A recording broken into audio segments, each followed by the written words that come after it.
of ESPN all in one place. Your home for the most live sports and the best championship moments. The electricity is palpable. Step up your game with no annual contract required. It's the ultimate fan experience. Level up for more on the ESPN app or at stream.espn.com. Sign up now.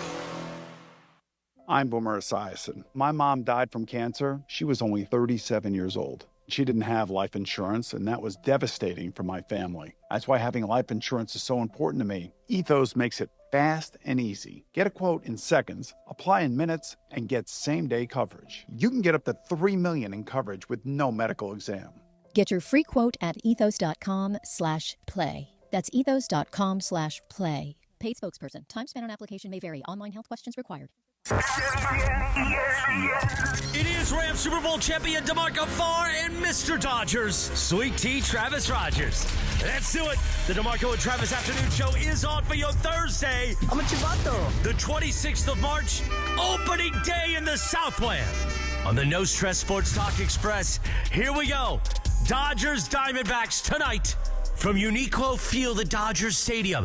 How's everybody feel about that? Uniqlo Field. We'll continue to get you ready for first pitch tonight. Yamamoto on the mound. And remember, tomorrow, react on the game with the Blue Review on our YouTube channel at ESPN Los Angeles, 6:30 a.m.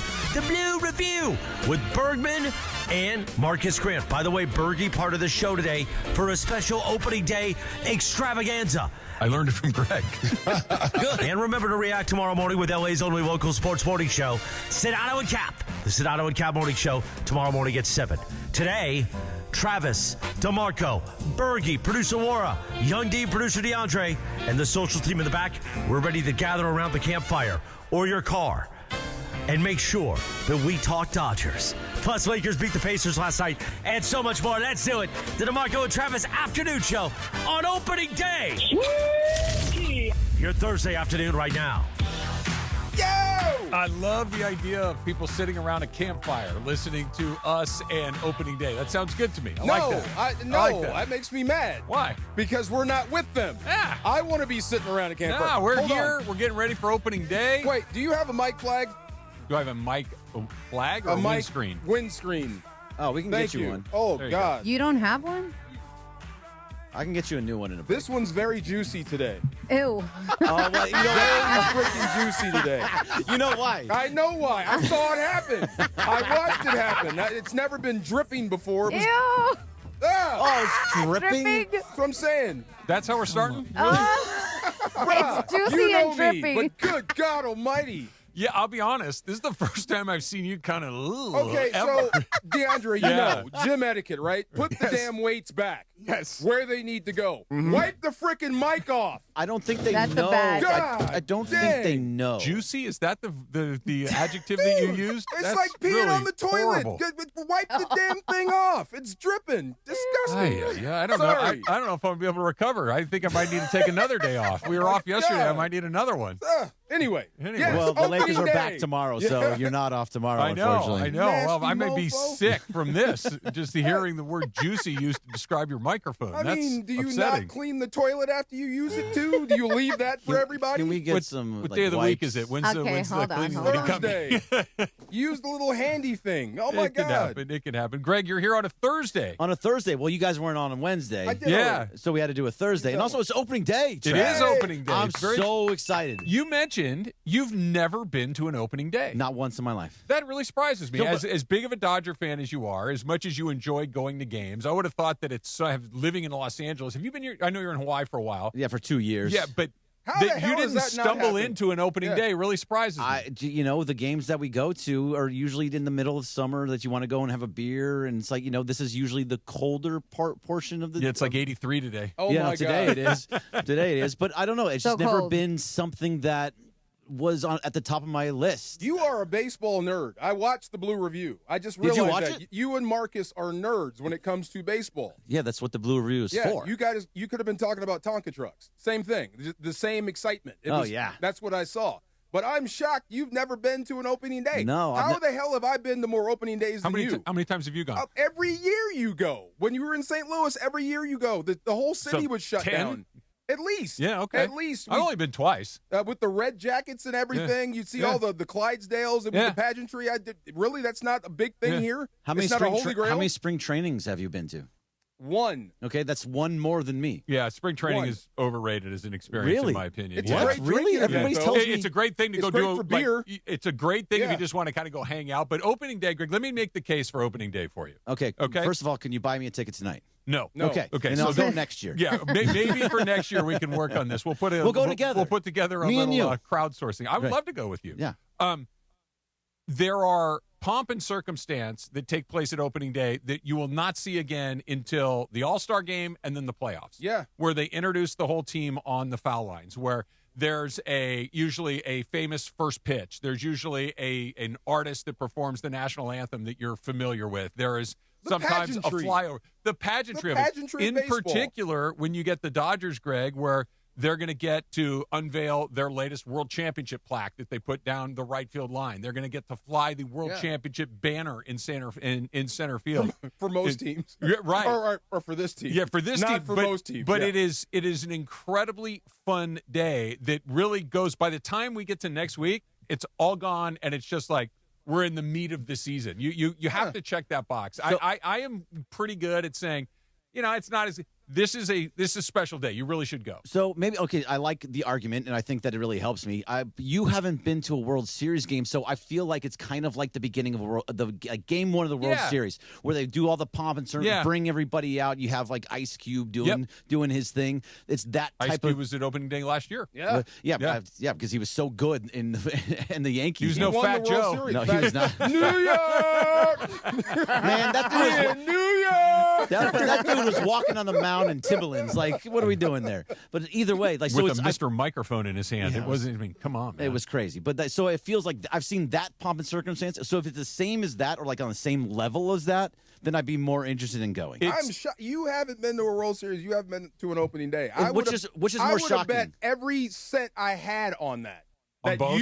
Either one or the other, has had to have happened at least once in your lifetime. I've been to a World Series game. I just not have been to a World Series game when the Dodgers were playing. The Dodgers have been in 5 World Series since 2017. Those tickets are not inexpensive. and how many World Series have you lived through? The Dodgers? Yes. 88 and the 5 recent ones. And 81, I was here in 81 too. 88, you could drive yourself, right? You're driving? Yes. Yeah, I could, you drive. Yeah, okay. Yeah. All right. Since you had a license. Yeah. Yeah. How many World Series since you had a driver's license? 6. Never pull? Just the money of it all? Do you want to go? Of course. Oh, okay. All right. Of course. Do you want to go to opening day? Yeah, next year I would love to go to opening day. Okay, If Travis and I, and you can join us as well, DeMarco, and all of you. No, I want to go now. No. Yeah, we're the after. No. You and Travis got the love affair. Go ahead. Yeah, that's fine. That's Go fine. ahead. Hey, Go that's ahead. fine. You don't need to come, Go all right? ahead. You We'll you go can and stay have a there. better Bring time. the baby oil. Go ahead. No, Wow. Whoa, that's okay. That's going. Yes. That was a very cappy move of you, Go ahead. taking it one step and going just one step too far. You talked about juicy and dripping, and now the baby oil. Dude, Whoa! see, that just put me in a bad mood. But go ahead. But so, Trav, I've already promised you this. I will promise you it again. I will get you a credential. If the Dodgers go into the World Series again this year, I will get you a credential. Okay, I'm going to be super high maintenance here for a second. I don't want to go as a credentialed member of the media. You want to go as a fan. Yes. Man, I'm trying to help you, man. No, I know you are. And I'm not throwing cold water on your help. I Being respect in the that. building would be great. But You don't want to work. I want to go with somebody that I want to go with. I just don't want to be there just to check the box. I want to go have the full experience. That means not you, Greg. Yeah. No, Greg would be.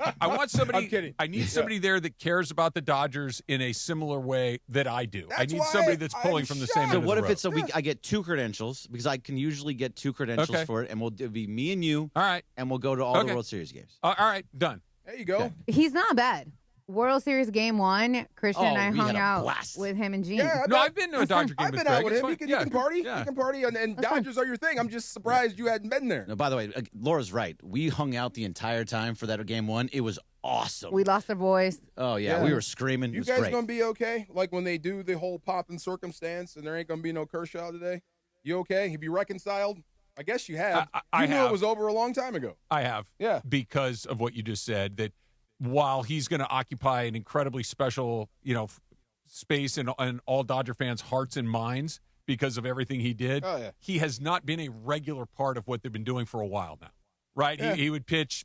Last year he pitched a decent amount, but it's been a long time since Kershaw was like the backbone of this pitching rotation. So that it was kind of a slow slide into his broadcasting career. It's going to be weird not seeing him in the dugout. Right. It's going to be weird not hearing him on the headset occasionally. But it's not like he left when like Sandy Koufax did at the peak of his powers. It's just it was a slide. We got to see the fade into the second part of his career. I don't remember. What was his last pitch? What was the result of his ground out to second base? It was an out. His last pitch was an out. Yeah. Okay. Yeah. He got that in the third. Was it the 13th inning, 12th or 13th inning? 12th or 13th inning. And there was only one batter. It was the last batter. Incredibly high stress. It was like a little teeny tiny ground ball, and it was almost an infield hit. Almost. They got it to first base. And it was That's great. Because look, all right, we can see.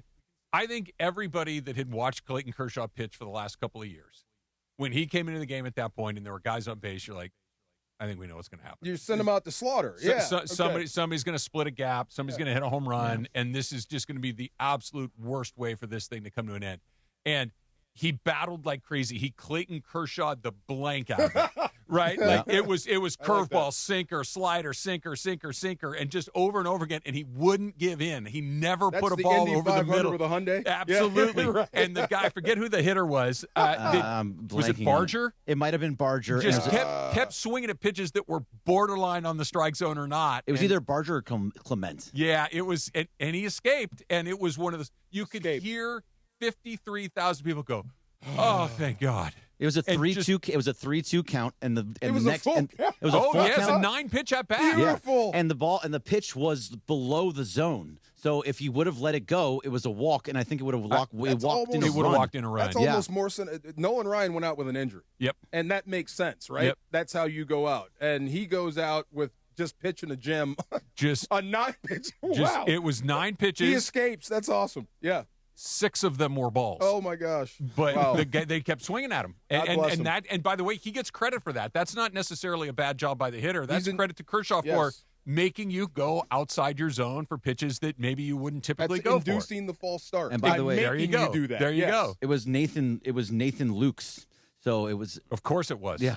So Barger would be a little bit better, but it was Nathan Lukes. And by the way, so this is something that I understand it's not as emotional because we all knew it was going to happen, but it still is a little bit because what Clayton Kershaw meant to this team throughout his 18 years, I think it was that he was on the team, 18 years. Whenever you needed a stop, whenever you needed somebody to come into to start a game because you're on a losing streak, Clayton Kershaw Day was a real thing that happened over and over and over again. Kershaw Day? It was when they would be in a funk and they'd lost 2 or 3 in a row and it was his turn to pitch and it just like he'd slam the door like we're winning this game, whether it's 1-0 or 10-1. He was going to go out there and just lock everybody up. When and put did an that end to stop? 5 years ago. 5 years ago, but also 2 years ago when there was all those injuries and he was supposed to come in as like 5th starter. He was like the number 2 starter, and he did a great job. But he was doing it in a way that was very different than the way he had done it previously. He was doing it more like Tom Glavine than he was Guile. Yeah, and just hitting spots, sinking the ball, not throwing particularly hard, and just kind of getting through with it with his brains. So what's prime Kershaw? Describe that before he turned into Guile. Unhittable. Like he had that huge curveball. He had the curveball was the one thing that Vince Scully called public enemy number 1. Yep. Yeah. Nobody could touch that. He threw hard. Now he wasn't like 100 miles an hour hard, but he threw hard enough. He was 95, 96. He could wipe guys out. He had the incredible ability to pitch inside the strike zone. He didn't walk anybody. He was as good as you could possibly be for about 10 or 12 years. Like there was nobody better for a very long time. So what was it? Was it 2012 when what was the year that Clayton Kershaw was this opening day starter? Because he always was. I think it was 2014 where he hit the home run. Yeah, it was against the Giants. This is peak Kershaw. He was the opening day starter. The final score of the game was 1-0. I think he went complete game, or he went at least 8 because in the bottom of the 8th inning, a home run was hit to win that game 1-0. Off of Madison Bumgarner. Clayton Kershaw hit the home run off of Bumgarner to win that game 1-0. Take that, Shohei. Peak Take Kershaw. that, Shohei. This is how much the game has changed in a relatively short period of time. Never mind the fact that pitchers were still hitting in this era, where they didn't have the DH in the National League yet. But Don Mattingly was the manager at the time. Decided to leave his pitcher in on opening day. It was 2013. In the 8th inning against another ace pitcher instead of going to the bench to try to get a real hitter in there. What year did you say that was? 2013. That's how weird the sport has become. If a guy's still in there in the 6th inning, we're like, oh my God, he's really cranking. Oh, that was actually normal. It was more normal and normal for Kershaw, but 8th inning of opening day, and you're sending him out there to face. By the way, who is a left-hander on a left-hander? Like that's a bad matchup in any circumstance. I just wonder, what would you say if you were on radio then, Greg? What would you say about Mattingly? About Mattingly? If he made that decision. I'll be like, what are you doing? What are you doing? This is ridiculous. But actually, no, at that time, Kershaw was, do not ever take him out. Let him go. You absolutely let that guy go. He was a good hitter, too. It's just he was, at his peak, he was one of the best pitchers I've ever seen. He's known as probably the best regular season pitcher of all time. Wow. Lucky you. You go right from that to the Ohtani era. That ain't fair. Yeah, that ain't fair at all. Do you disagree with that? Yeah, I do. I mean, he's maybe a left-hander if you want to get. No. I mean, he is a first ballot deadlock cinch Hall of Famer, no question about it. But to say that he was the best pitcher of all time, Randy Johnson's in that conversation. Regular season. Yeah, but Randy Johnson was right up there with him. Pedro Martinez is right up there with him. Greg Maddux is right up there with him. He's one of the greatest pitchers. Yes, he is. Say that. He is in there, and I would even say if we're going to categorize these, there's the sweetest cream at the very top, and he might be at the bottom of the sweetest cream. Which is okay. Which is incredibly good. Great. There are just so many fair. good guys. I think it's my bias coming out of who I've watched basically not my entire, but a lot of my Dodger watching career. It's not on opening day. It was always on opening day. He was opening day every time. For a long time. For a long time. All right, Lakers fans, the Lakers, ESPN LA 710, and Michelob Ultra are teaming up for an epic watch party on Thursday, April 2nd at Tom's Watch Bar in downtown Los Angeles. Come early to catch the live pregame show with ESPN LA starting right at 5 o'clock. Then stick around as the game tips off at 6:30. There will be giveaways, photo opportunities with the championship trophy, and more. So, we were talking about opening day. We've seen some opening days across baseball so far, and there's a little bit of a trend that might show up in tonight's game for the Dodgers. That's coming up next. It's DeMarco and Trav, ESPN LA. Mornings in LA start with Sedano and Cap. Do you have a Toto at home? I don't. I have a cheap version of a Toto that my father so you're still put getting that kind of action is what you're saying. Weekdays starting at 7 a.m. on ESPN LA. With one small problem, which is that on the Toto, the water is warm. With the this cheap is version, cold? Yeah, the cheap version that my father installed, it's ice cold. Oh, it sprays cold water up there? Absolutely ice cold. Oh, that's not good. Absolutely ice cold. Oh, you get the jolt. Yep, big time. You get the jolt. and Briones, make no mistake. Watch me on the YouTube. It goes just like this. You turn it on, and you go, ooh. Like you literally jump up for a second. Ooh, wow, that's cold and refreshing. You know? It is so true. Refreshing is right. The Morning Show with Sedano and Cap. Oh, man. Weekdays starting at 7 a.m. on ESPN Los Angeles.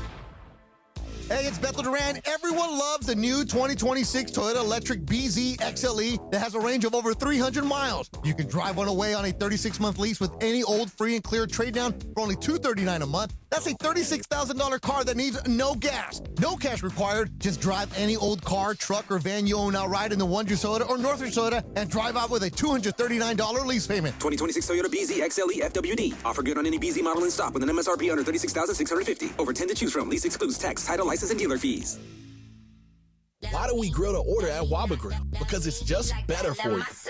Our Asian-inspired menu has high-quality proteins that are healthier for you. Like hormone-free chicken, ribeye steak, wild-caught salmon, and shrimp. Introducing our new Chili Crisp Dumplings, a spicy twist on a Waba favorite. Bold, crunchy, and tossed and fiery. Chili Crisp. That's our new Chili Crisp Dumplings. Get them today, only at Waba Grill. It's for you. That's the ease at which you get information. You want it, you get it. Like that. Ask your phone. Group chat. Smartphone. You're always connected and informed in real time. No waiting. So if you're diabetic and still using finger sticks to read your blood sugar, what are you waiting for? Knowing your blood sugar levels instantly is important for managing diabetes. Call US Med at 888-665-0696. To learn more about continuous glucose monitors, a real-time instant method to track your blood glucose, US Med is an approved provider for Medicare and over 1,000 private insurers. And the best part? Call 888-665-0696 and we'll give you a free insurance benefits check today. So call 888-665-0696 today. That's 888-665-0696 and manage your diabetes as easy as... This is the afternoon show with DeMarco and Travis. Thicker. A little firmer. A little firmer, a little thicker. And I like like mine a little firmer, too. Yeah. DeMarco and Travis continue. A little thicker, a little firmer. Here are the guys. Hey! I got one for you, DeMarco. Do you think that DeAndre was trolling me watching the Angel game just to see if I would react, or do you think he's actually interested in what's the Angels are doing? No, because I made fun of him. I said, why are you watching the Angels? And he was like, because I watched a lot of them when I was a kid. I think he likes the Angels. And I'm that's actually okay. watching it right now. See, there you go. They're That's ahead. okay. Yeah, 1-0. 1-0. Hey, that's what happens at the beginning of the year for the Angels. Do you have an emotional connection to the Angels? I want to say an emotional connection, but I mean, but by them coming to Palm Springs a lot, like me and Travis were talking about before the show, that helped out a lot too as far as my connection with the Angels. And growing up, we just attended a lot more Angels games because they were cheaper. They were cheaper. Are they compared closer to to Palm Springs? A little bit. Huh. Okay. Yeah. Makes sense. A little bit. Yeah. I mean, at one point, going to the Angel game used to be okay. The Angels had a run in the early part of the 2000s where they were really good. Yeah. It's just been a long time When since did they they've hit been the good. poops? How long did they... About right when Mike Trout got here, like Yeah. his rookie season was the last time they made the playoffs, which I believe was in 2013 or 14. Right around like there. that. Samboni would know if he was around. Yeah. He would tell you exactly when. I knew the Angels were, I guess, middling. I did. At best. People talk trash about Artie Moreno. I didn't Yeah. know he was bad. He's pretty I bad. thought he was just Artie Moreno. Pretty bad. He's bad. They've had a bad team for a dozen years. Like, and not just not a good team. They've had a bad team for a dozen years. He might be the worst owner. He's up there. You know what's in funny? sports. I got in at the first 2 or 3 questionable moves. Yeah. And like you're 25 in. And Yeah. You got to this point. Now Yeah. we know he's bad. That makes He sense. lowered beer prices when he bought the team. Everybody's like, we got the greatest guy in That's the when they world. loved him. It was Yeah. a great PR move. You know how much they dropped the beer price was? 50 cents? Less. It was a quarter. A quarter? Hey, it still counts. Come on. It does. And Yeah. it was a great PR move. It really, really was. But it was also one of these things. Okay, now what? And it's like, now what has been a long Do that time for gas with prices. not a lot of things going. That would be nice. Yeah. Too. Even a quarter. Even a quarter. I'll take a quarter off. Absolutely. All right. So last night, Logan Webb for the Giants was bad. Yeah, he didn't give up 7 runs in a game all season last year. He gave up 7 runs last night in a relatively short period of time. They jumped him in the second inning in particular. Paul Skeens, who I think is the best pitcher in baseball and is going to be for a very long time, got roughed up today. He didn't even get out of the first inning. Now, O'Neal Cruz misplayed a couple of balls in center field that probably contributed to that, but they got hits off of him. He was walking guys. He typically doesn't walk very many guys, so he was way off. Aaron Judge had a bad night last night. He struck out 4 times in a game for the first time in a couple of seasons. He didn't do it all last year. He was 0 for 5 with 4 Ks. Judge, Skeens, Webb were all central figures on Team USA. WBC. Yoshinobu Yamamoto goes for the Dodgers tonight. Oh. If he has a little bit of something that is less than Yamamoto-like, is there a WBC connection? Is there something there, or is it just kind of some randomness that happens in baseball? Gotta be. I mean, you're ramping it up, like you said, sooner than A lot normal. sooner. A lot sooner than normal. It's going to affect your normal timing, right? I would think so. So, what do you think the benefit is of a guy that didn't go to the WBC? I think he's just on his normal routine. Yeah. I think, like, for instance, when tomorrow, when not Blake Snell, Emmett Sheehan pitches tomorrow for the Dodgers, he had a normal spring training. He was able to kind of on-ramp in the way that, in a perfect world, that's how you'd want to do it. Yamamoto had to get ready early after a very short offseason because they pitched as late as they did. He pitching as much as he did at the end of the season.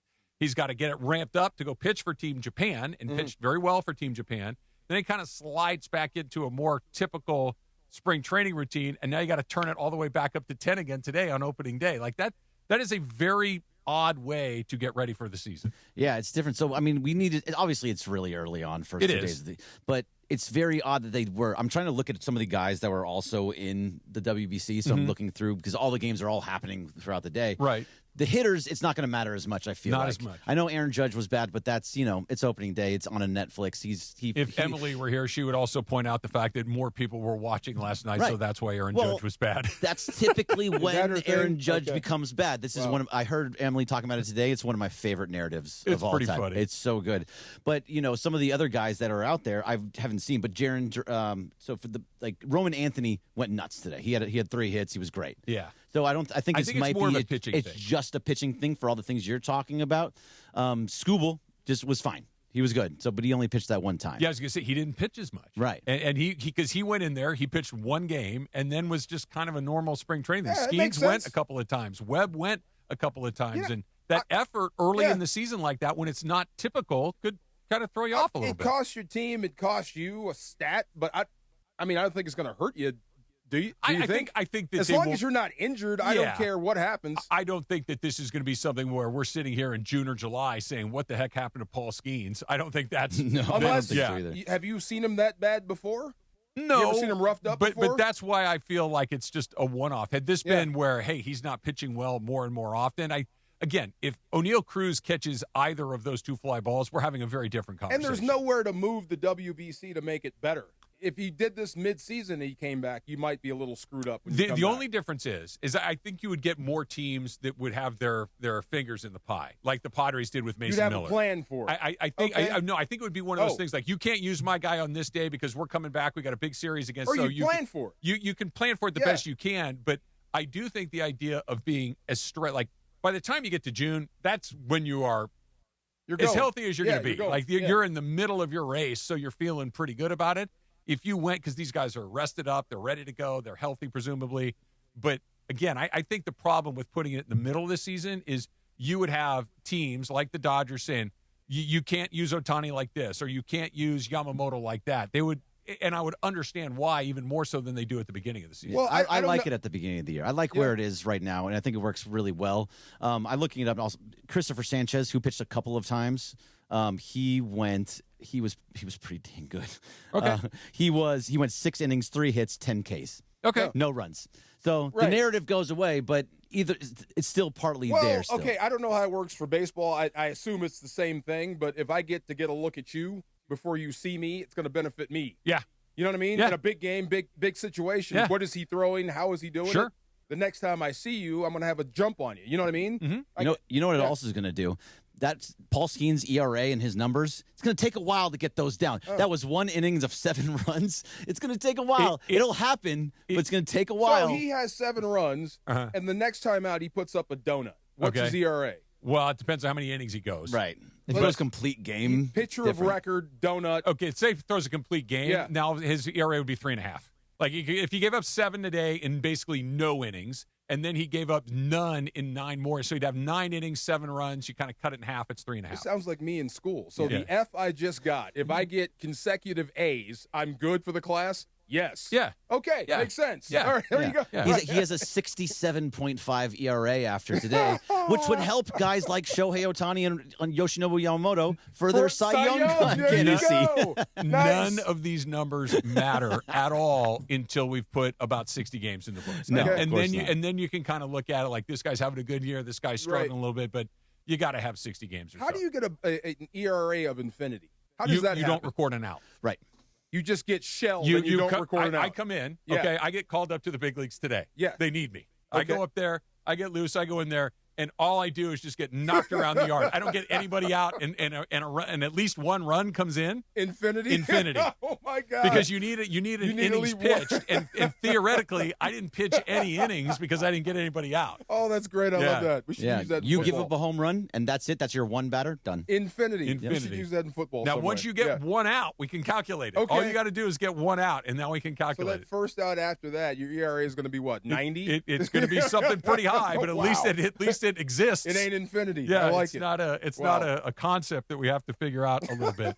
It is a Cosm Ticket Thursday. Call 213-799-0139 right now. And caller number 7 will win a 4-pack of general admission tickets to watch the Elite 8 at Cosm this Saturday at 3 p.m. Surround yourself in the action and experience March Madness like never before, only with ESPN LA. That's caller number 7 at 213-799-0139. 888-610-6339. Lakers had one of their best trips in nearly 20 years. I'm encouraged. 20 years. We'll get into that next. It's DeMarco and Travis, ESPN LA. I see your Cosm. I raise you one Pechanga Resort Casino. They are giving away another house, people. Another house this spring. You have a chance to win a new multi-million-dollar fully furnished home in Orange County. And I want to make this a rule. I got to come over and christen the house, don't you think? I have to clear the house. This house is clear. But you have a chance to win a multi-million-dollar house, fully furnished in Orange County. Earn entries to win by using your Pechanga Rewards card when you play your favorite slot machines and table games. Or you can enter by the social media Lucky Key Contest. Then be at Pechanga every Saturday night through May 30th to activate your entries. They're going to take 20 finalists to compete in the grand finale drawing on May 30th. One lucky guest will turn the key to their new luxury home, your dream home. This is going to be fun and cinematic. Must be present to win, obviously. Must be 21 or older with valid ID to participate. Very important there. While you're at Pechanga, why not? Check out all the other exciting happenings in Southern California's premier resort casino. What they have to offer: 24/7 gaming action, versatile dining option, festive entertainment, a full-service spa. Yes, amazing accommodations and much, much more. So head on to Pechanga Resort Casino right now, just off I-15 in Temecula. Visit Pechanga.com or call this number, 888-PECHANGA. That is 888-PECHANGA for reservations or for Mo info. Purple and gold-blooded. The Lake Show play here. Tomorrow, after a 6-game journey across the country, the Lake Show is back home. Back under the lights of Crypto.com Arena. Back in front of the best fans in basketball. Ron alley-oop, slam dunk, Jackson Hayes. Perfect passing by the Lakers. Your LA Lakers host the Brooklyn Nets. Coverage begins tomorrow at 6 p.m. Every dribble, every dunk. This is the home of the Lakers. 710 ESPN and the ESPN LA app. Hey, it's Mace. Count on Jacob after a car accident. Count on Jacob after a rideshare crash. Count on Jacob after a motorcycle hit. Count on Jacob. 800-345-6789. Call Jacob. Come on. No! It's just a golf lesson, champ. Loosen up. I can't. See that Hyundai Santa Fe? Yeah. I only paid. Finish up on your own. I gotta run. Deal's so right, it almost feels wrong. The Hyundai Getaway Sales Event. Get 0% APR for 60 months, plus 0 payments for 90 days on select Hyundai vehicles. See your SoCal Hyundai dealer. Offers end March 31st. Call 714-568-7676 for details. I'm Boomer Esiason. My mom died from cancer. She was only 37 years old. She didn't have life insurance, and that was devastating for my family. That's why having life insurance is so important to me. Ethos makes it fast and easy. Get a quote in seconds, apply in minutes, and get same-day coverage. You can get up to $3 million in coverage with no medical exam. Get your free quote at ethos.com/play. That's ethos.com/play. Paid spokesperson. Time spent on application may vary. Online health questions required. Every 40 seconds, a child is reported missing. Find the Children is a nonprofit organization dedicated to helping find missing kids. You can be a part of their mission by donating your unwanted car. Call 1-800-294-0222.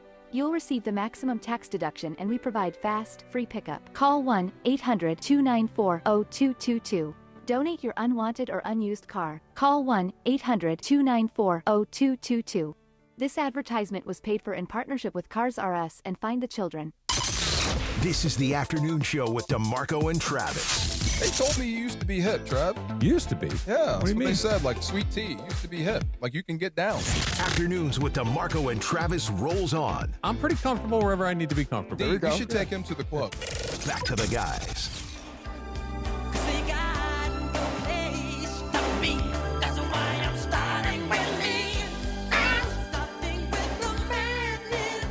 Where'd he get off to? Where'd Akello go?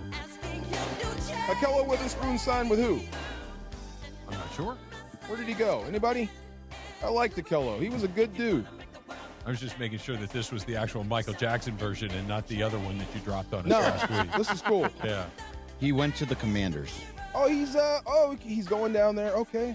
Okay, we'll see. That's the team that Emmanuel Forbes came from. Yep. Tough room, for corners there. But I guess for what they want what they wanted Forbes to do there, he wasn't big enough to do. Well, Kello is definitely bigger than Forbes, as long as he can keep getting better at the bump and run stuff. That's the only thing that was kind of holding him back.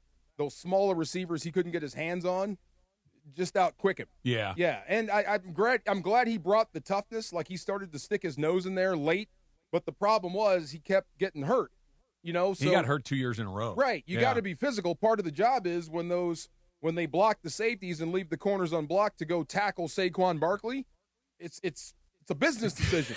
So when you stick your nose in there, you got to be tough enough to do it, but you also got to hold together. Yeah, I think, generally speaking, he was a good player for the Rams. I think that he brought some stuff. I think of that Arizona game last 2 seasons ago, I think, where he kind of single-handedly won it at the end with a big interception at the goal line. Yeah. That was a big play. But I think it highlighted the coaching staff more than anything. Yeah. Because he came in as a very raw, unfinished product. Like, they were almost done with him. Yeah. And they got something out of him. So coming through here, like the Sean McVay effect, come work for me as a coach, you become a head coach later on. Come here as a player, you leave better than when you came in, and you can still play in the league. So I think it was more of a credit to them that he has another opportunity. That good for him, good for them. And look, the Rams are just better at that position than they were a couple of weeks ago. I mean, and they can afford to, Witherspoon, I don't want to be disrespectful here, but that was more of a, hey, man, this is the best we got. This is the best that we're going to be able to do with this position at this time. And, he was kind of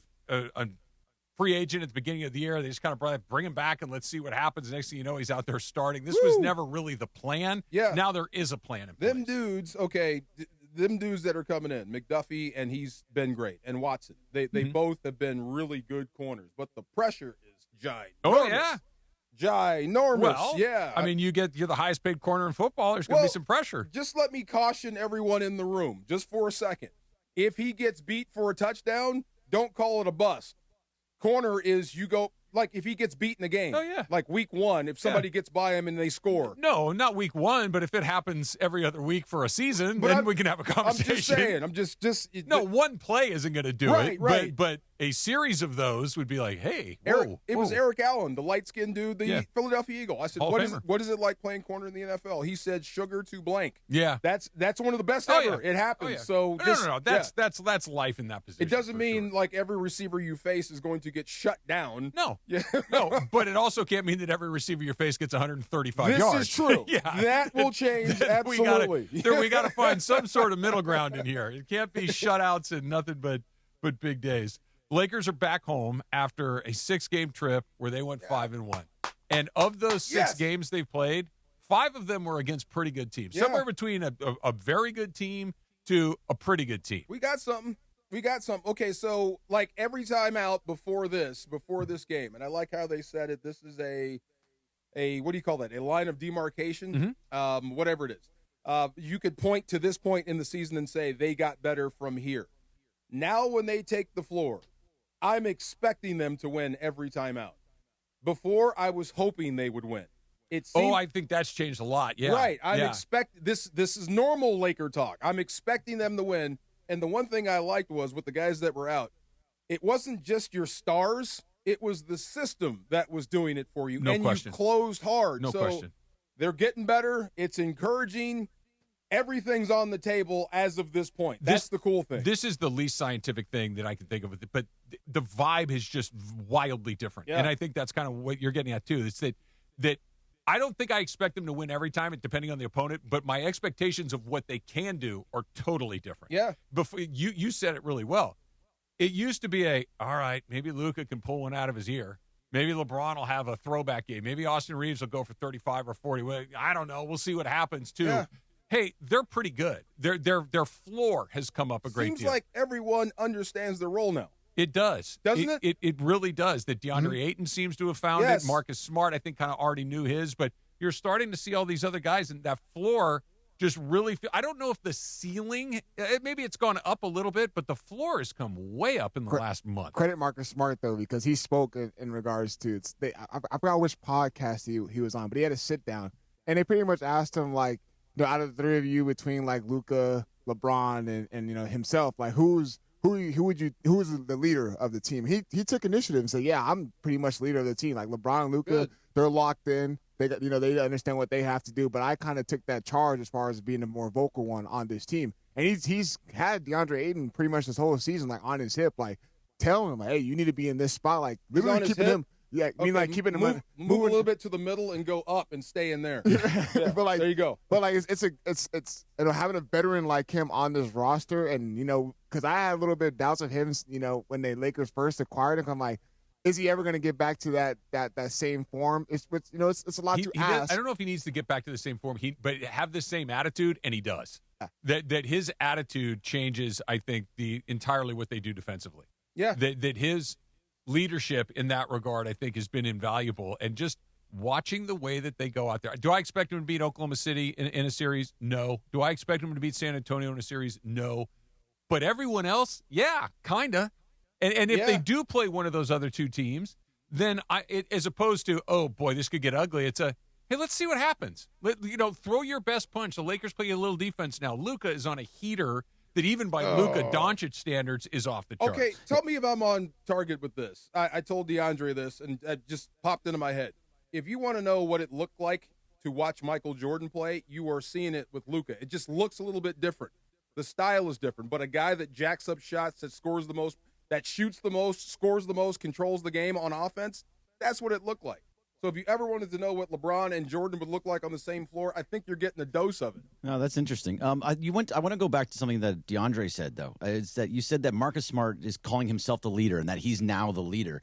So when we're thinking about this team, we typically think that LeBron's the leader and Luka is the floor leader. The vocal leader is supposed to be LeBron. So Marcus Smart being the leader of that team, is that so you bring him back next year and then he becomes and he's part of that team without possibly LeBron in this team? I just think it's interesting the fact that Marcus Smart is the vocal leader of this full team when it's always thought to be LeBron. But I feel like the assumption that LeBron James needs to be that leader. I feel like as the course of the season has went on and the Lakers started to find their true identity and actually started to figure out the roles and as far as the rotation, I feel like it was okay for Marcus Smart to be the vocal one as far as LeBron and Luka. Not saying that LeBron still leads, but as far as vocal and as far as telling them and kind of keep them engaged and kind of tell them where they should be in certain spots, like it's okay for Marcus Smart in that moment to be the vocal I think leader. There's a difference between the vocal leader and the guy that's going to lead in moments of crisis on the floor.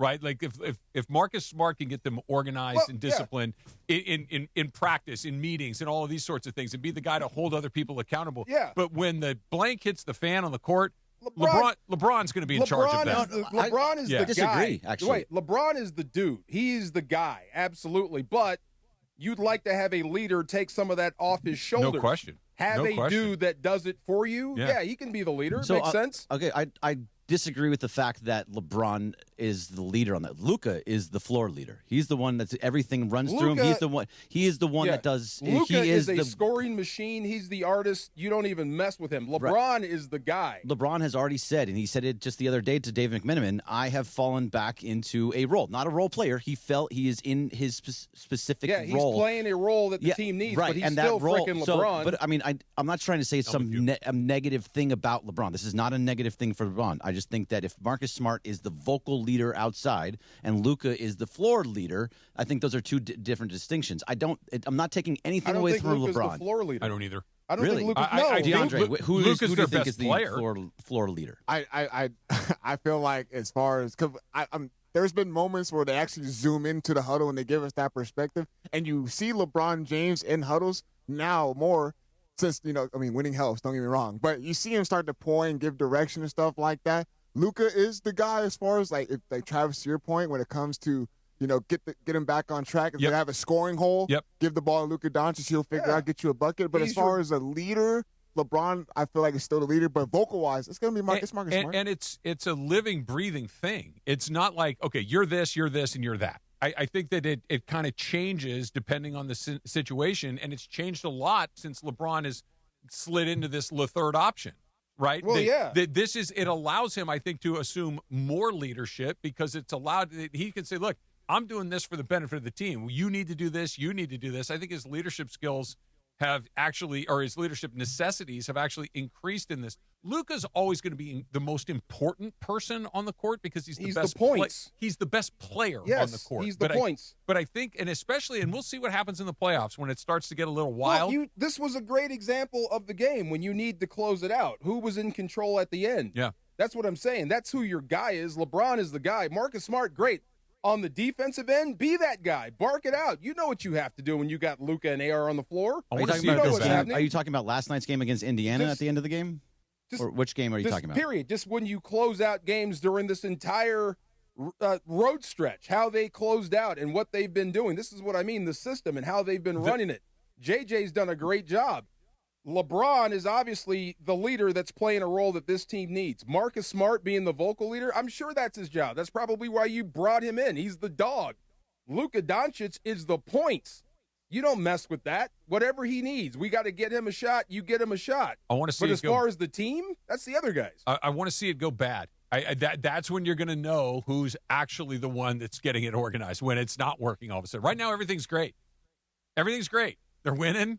Yeah. Everybody's scoring. Everybody's accepting their role. Coach is getting a lot of praise. The bench is playing really well. Jackson Hayes had a big night last night. When it's winning, it's cool. It's like, what happens when they go into a little bit of a funk? What happens if they fall behind 2-0 in a playoff series? I don't think you can afford a funk now. What happens in those situations, I think, is where the true leadership will reveal itself and who has to step into that breach. Because it's easy to kind of be rah-rah and lead when everybody's in a good mood. What happens when it's not? Well, don't you think that, and I'm just guessing here, but typically in these moments, LeBron is going to say if they're down 0-2 in a series, well, this is Luka's team. Oh, geez. You say, oh, geez. No, it's not that. It's just you're going to dial up the play for Luka. I mean, that's No. I'm talking about after the game. What's going to be said is going to be, anyway, look, I'm doing I saw Boston do this last night. They went straight at OKC. What was with the dismissal? With their best effort. I'm just saying, with their best effort. So from this point on, when they do match up with those two tough teams, if you can trust in what you've been doing and put your best effort out there, you could actually beat OKC. You could. I'm going to need to see that. But it's closer than it's ever been. Yeah, that's what I'm saying. It's closer. Right. It's closer. I don't think you have 8 wins between.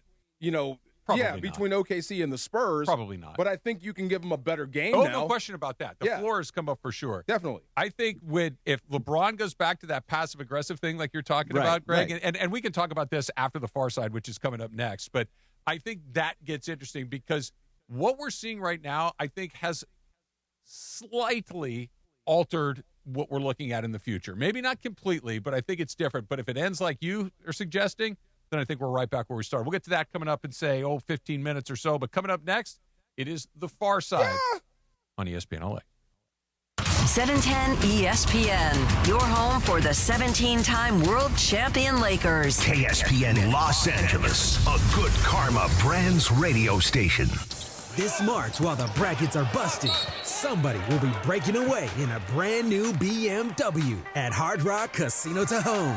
Unity by Hard Rock members can earn entries all March long for the $500,000 Luck of the Irish BMW drawing just by using their Unity by Hard Rock card. Join us for exciting promotions, big wins, and your shot at driving off in serious style.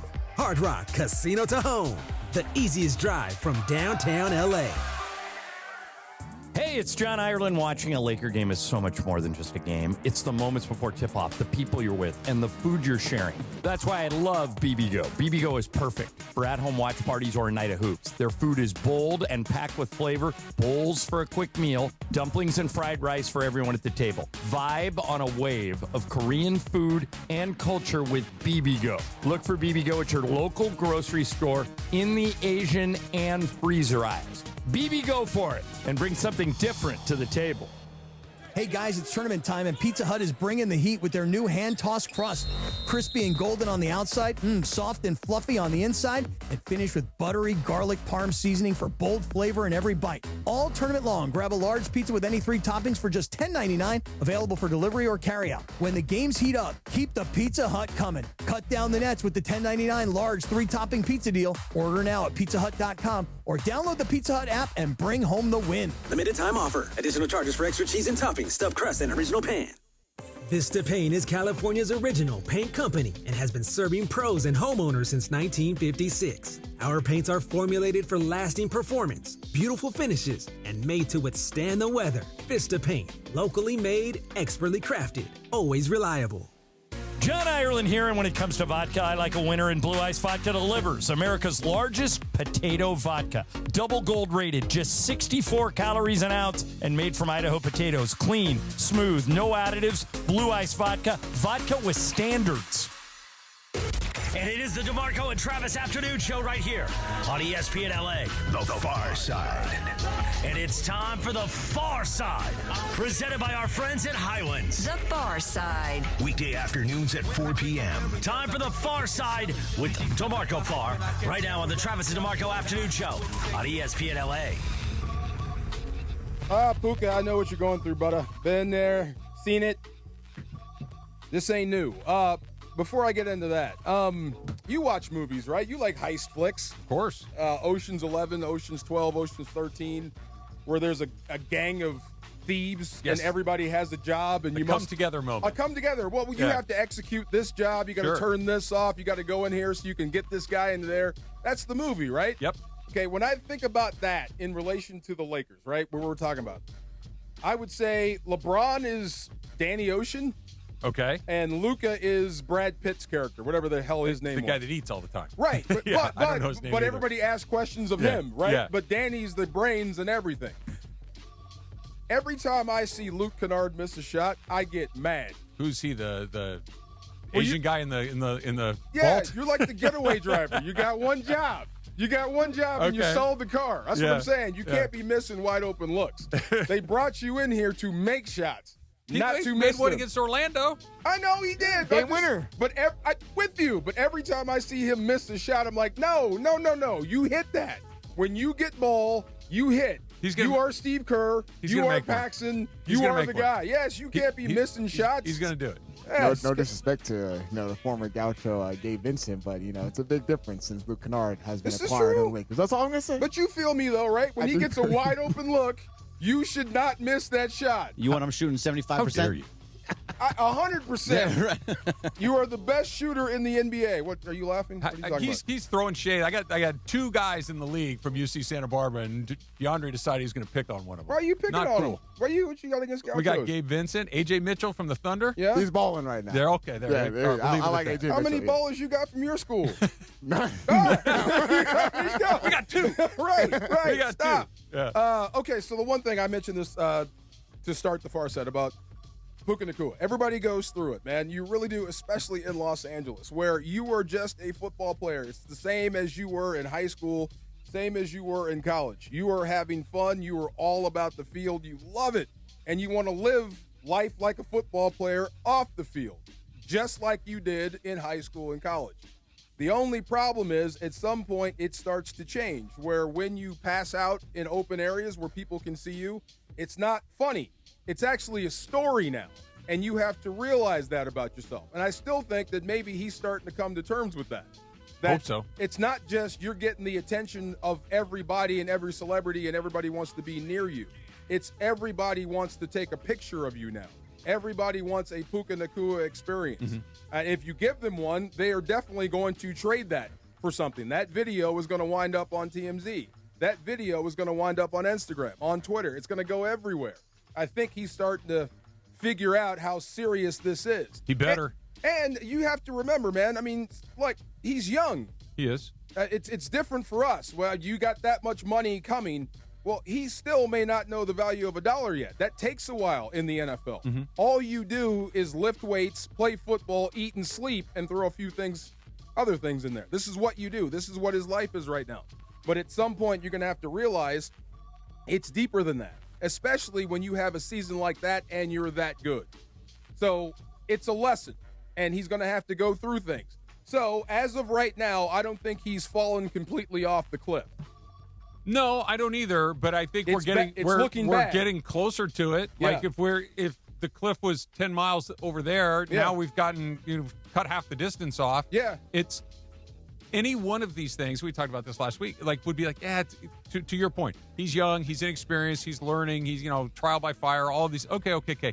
But a lot of this has come in a relatively condensed period of time. And that light bulb or whatever we're talking about, like that moment of the eureka, like, you know what, I should probably chill out, or I should be a little more careful about where I go and who I'm with and these kind of things. That doesn't appear to have happened yet. I think he's learning. See. I hope so, because if he doesn't, we know the end game of We this. say this about LeBron. LeBron's been famous since high school. Yep. How long has Puka really been famous? Not very long. Probably a short time, 2 or 3 years. Mm-hmm. This is still new. All this entire world, like, that's really a bad thing. Yeah, Puka, they're going to talk about that. That's not something we can laugh off. That's something you're going to actually have to pay somebody and discuss and put out a statement over. Really? I just passed out at a club. Yeah, but everybody saw it. You know what I mean? That type of stuff. I don't think you're that's not just the one average player. It's the double anti-Semitic thing that is problematic, because it's the second time that this has come up. It's the bite marks that there's a picture of. They admit that it was a bite. They were goofing around, or horseplay, or however they characterized it. It's like, yeah, okay, but what are we doing here? There was this other woman claiming he bit her on the thumb. Either way, it's a bad look. It's all of these things, and it seems like each one is a little noisier than the one before. That it's not that it happened, it's that they continue to happen that's the problem for me. Yeah, well, like I said, when I came to the Rams in '94 when they were in Anaheim, right? So I'm still UW, Bula Bula, National Championship, Rose Bowl, discipline. So we go out to practice on a Wednesday. These are the meat days where you're practicing for Sunday, Wednesday, Thursday, Friday, you taper down into a football game. So Wednesday and Thursday are your most important days. Go home on a Wednesday. We come back on Thursday. The veterans come back in with the same clothes they left out in on Wednesday. Now, wait a minute. Out having a good time. Right. Yeah. This is, I think, Jerome Bettis' first or second year, so he was in that same nouveau superstardom. And you wouldn't believe the attention he got. Yeah. And you would have to say, go enjoy yourself, good man. This is part of the rewards of being successful and being good on the field. Mike Tyson said the same thing. Ali says the same thing. You're great, so you can enjoy the spoils of victory, right? Enjoy yourself. But you got to know now, in today's day and age, that's the most everyone important part. can see you. That's the thing. Like, even, you're talking about Jerome Bettis 30 years ago, or Mike Tyson 25 years ago, Ali 50 years ago, whatever it was. It's different now. Everywhere you go, somebody can watch and record what you're doing, and to your point, send it to somebody who can put it out in front of the entire world. Yeah. And is it fair? Probably not. Is it the most No, it is reasonable? what it is. But it exists, and if you're going to be a famous person in the world, you have to know that it exists, and you have to act I accordingly. forgot to ask Emily about the Chapel Roan thing. That was that story. She's walking through an airport with a hoodie on and sweatpants. She didn't want to be photographed. She told her bodyguards to take cameras or whatever. Stop that person from taking a picture of me. Wait a minute. You're Chapel Roan. You're like one of the most famous people in this country on the planet, bro. You don't get to pick and choose. No, you don't. You're famous all the time, no matter what you want to do. Price. That's the price It's of the being price. great. So I think Puka's learning. Yeah. And he understands what the price is. Hopefully, it stops now. Well, it would be, and I could split the hair too much, Yeah. but it's one thing to be rude to somebody. It's another thing to potentially assault somebody. Yeah. It's another thing to say something that is anti-Semitic, allegedly. Like, these are not, I got drunk and I fell down. That's my problem, right? But if I'm using ugly language, or if I'm potentially assaulting somebody, that is not just I'm learning. That is I got a problem. Oh, yeah. Especially coming off of the other one that he did with the exact same type of people that he was talking about ahead. Oh, the influencers? Yeah, the influencers. There was really the Jewish race. If it was he very much actually did what she said, Jewish religion. Right. And who knows? But right, this we'll now see. is just an accusation. I Yeah. hope he But has, even that's bad. I hope he has somebody in his life that he trusts, just 1,000% trust, and that person says to him, you need to be very quiet from here until training camp. Someone in this building shut it said down. he was like he's stupid. I mean, he's not stupid. He was raised right. His family goes to every game. They're there. They love him. It's not like he's got like people in bad places telling him to do bad things. No, I don't understand. But maybe the tough love needs to come. And I'm not saying it's not. Maybe he's just not listening to it. Yeah. But well, we laugh, right? We laugh at, is it Jaden Daniels?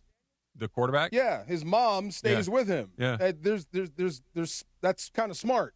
It keeps you out of trouble. I can picture an adult, man. That's the thing. You're still a kid in a certain way, especially in this game. When are you not? You know what I mean? Like, I don't know if there's a time where, like, okay, today is the day that.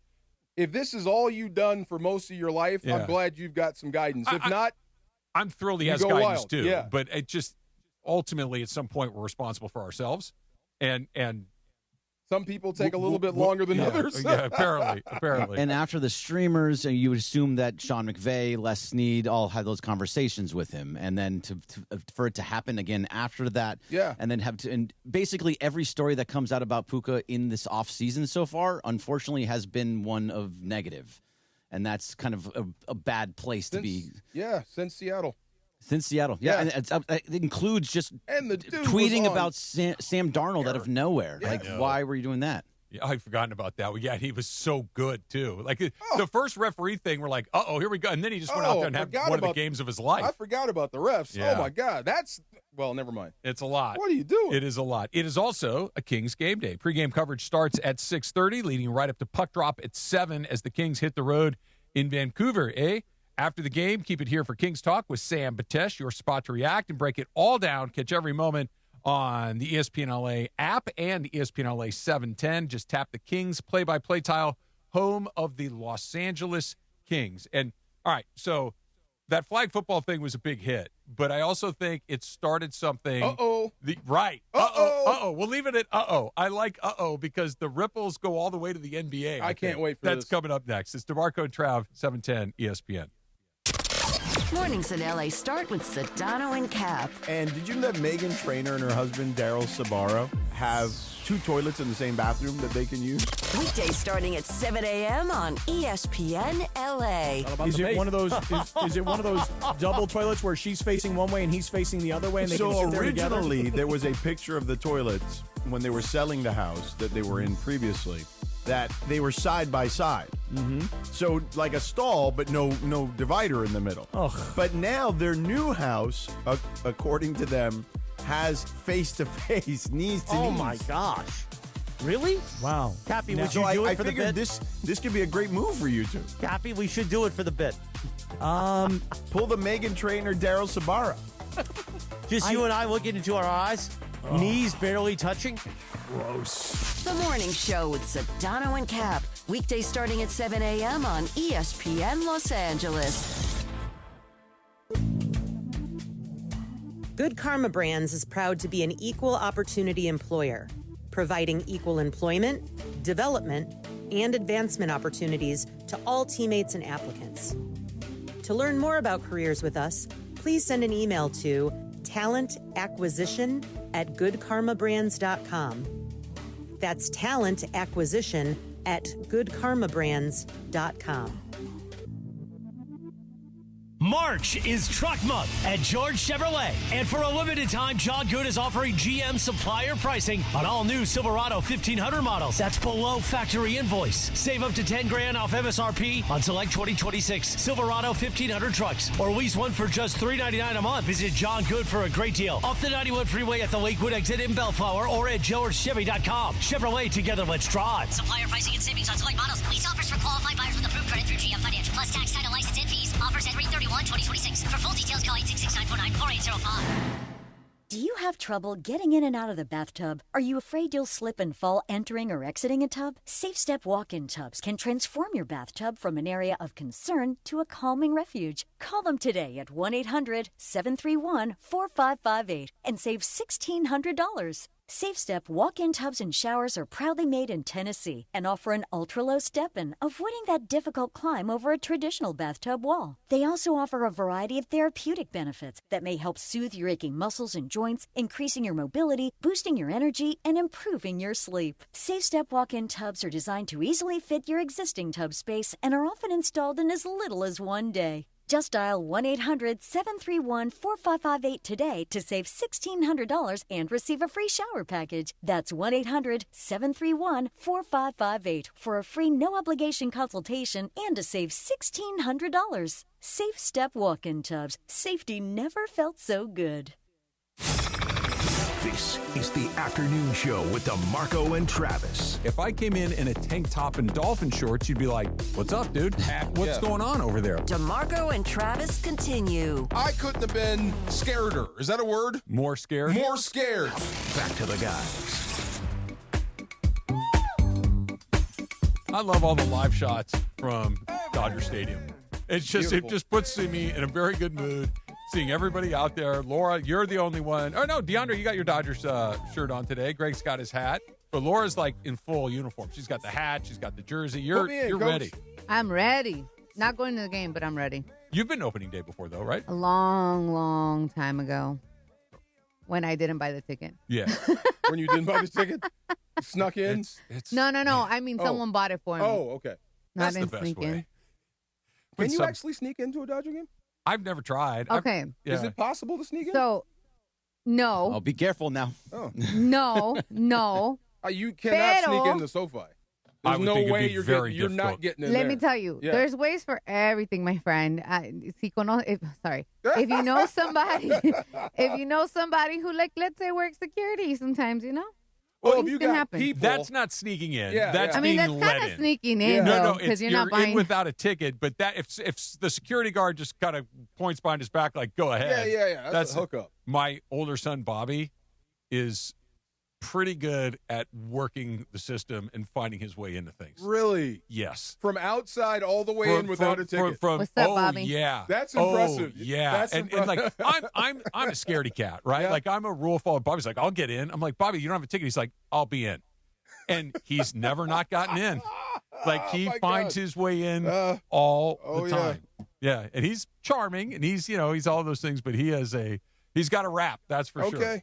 He can certainly do it. That's the middle brother. Him and Cappy would get along. No, that's Andre. He and Cappy did get along. Oh. He and Cappy have hung out together. They feel it. They feel each other. Yes, I like it. So one of the jobs that my son had prior, he was a distributor for a beer company. He sold beer, and they had this big beer fest up in Mammoth. Cappy shows up. They hit it off. They hang out.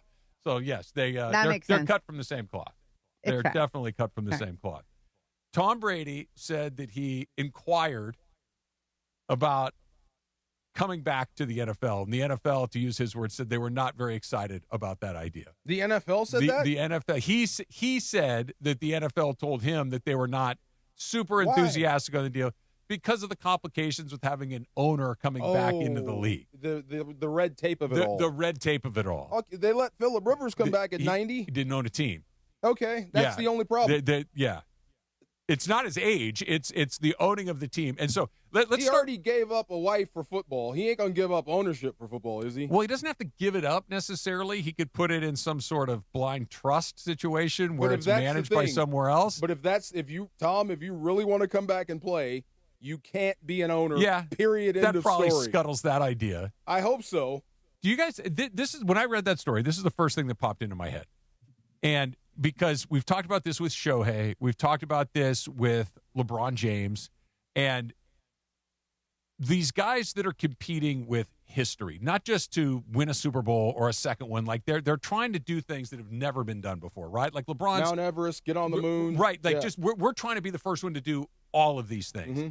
And seeing that LeBron is still going strong in his 40s, in his 23rd year, do you think there's a little part of Tom Brady that says, I wonder if I could play in the NFL at nearly 50 years old, just to see if I could do it, just to see if I could be the first one to do that, to go away for a while, come back nearly at 50, the way that the great guys, the Shoheis, the Ohtanis, the Tigers, they're always trying to push the boundaries. And I wonder if this isn't one of the new boundaries for Brady to try to test. It could, or there's an opportunity for him to play. I assume he'd be playing for the Raiders, right?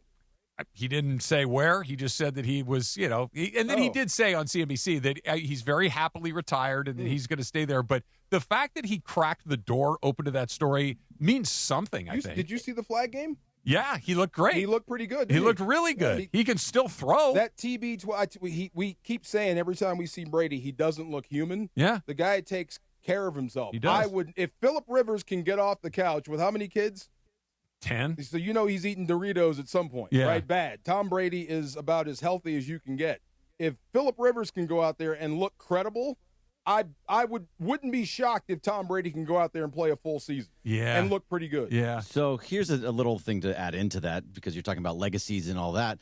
So Tom Brady's 48 years old right now. He turns 49 in August. Mm-hmm. George Blanda, who is the oldest NFL player ever, was 48 years old when he played and didn't make it to age 49. If he played this year, he would then be the oldest NFL player ever to play in a game. You don't get busted up in practice. You never could hit Brady. Now you really can't. I was going to say, you can't hit him. He's still got his brains. He's still got his right arm. I mean, that's it. I've heard the idea of a 49-year-old man playing in the NFL seems bananas. And a division that doesn't have Mahomes. Not at the moment, but also on a team, the Raiders, that are going to bring in a quarterback, and Fernando Mendoza, who has never had a rookie. You don't want to play him right away. What a great mentor. What a great mentor. Let him play the first 3-4 games, and then be like, okay, I did my due diligence. I think I'm done. This is too much. Fernando, take over. And then ride it out on the bench. You could finish. Wouldn't it be funny if the Raiders caught fire, right? Let's say this happens. Brady comes down, he gets them started, and they're great. And then you turn it over to Mendoza, who's ready, and he just takes it and runs with it. And the Raiders have this miracle run, and they get to the Super Bowl and win it. And he goes out just like Bledsoe did when Brady won his first Super Bowl. We blank and won. Can you believe it? Wouldn't that be a story for the ages? I think just coming back and playing would be a story for the ages. Look. The only way it would be weird. Not really, because it's Brady. It's Brady, and he's healthy. 49 years old. But he just played in the flag game. If he came from the mountains of the Poconos or whatever, I hear we hadn't seen him for years. I hear you. But a flag game, and he looked great. I'm not dismissing that. But while it's hard to hit him, you can hit him in a football game. Right. And at 49 years old, that's not nothing. He can dump the ball. I thought you've seen this Raiders offensive line, right? Yeah, even with Linderbaum. I thought you were going to say guys like I Show Speed will have a shot in the NFL. No. Because there was also that talk. No. The NFL is the NFL. Tom Brady has proven that he can play in the NFL. I just don't know if he can do it at 49, and I don't know if just kind of looking at the landscape, and we've talked about how training is different, nutrition is different. Obviously, he's incredibly invested in that side. The mental approach of being a professional athlete is different than it was a long time ago. These guys take incredibly good care of themselves.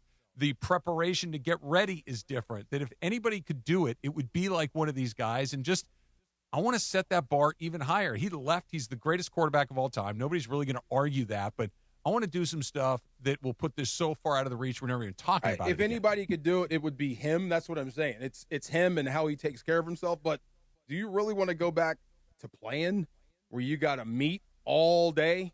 You got to be in the building at 6 and then leave at 6 p.m.? Okay.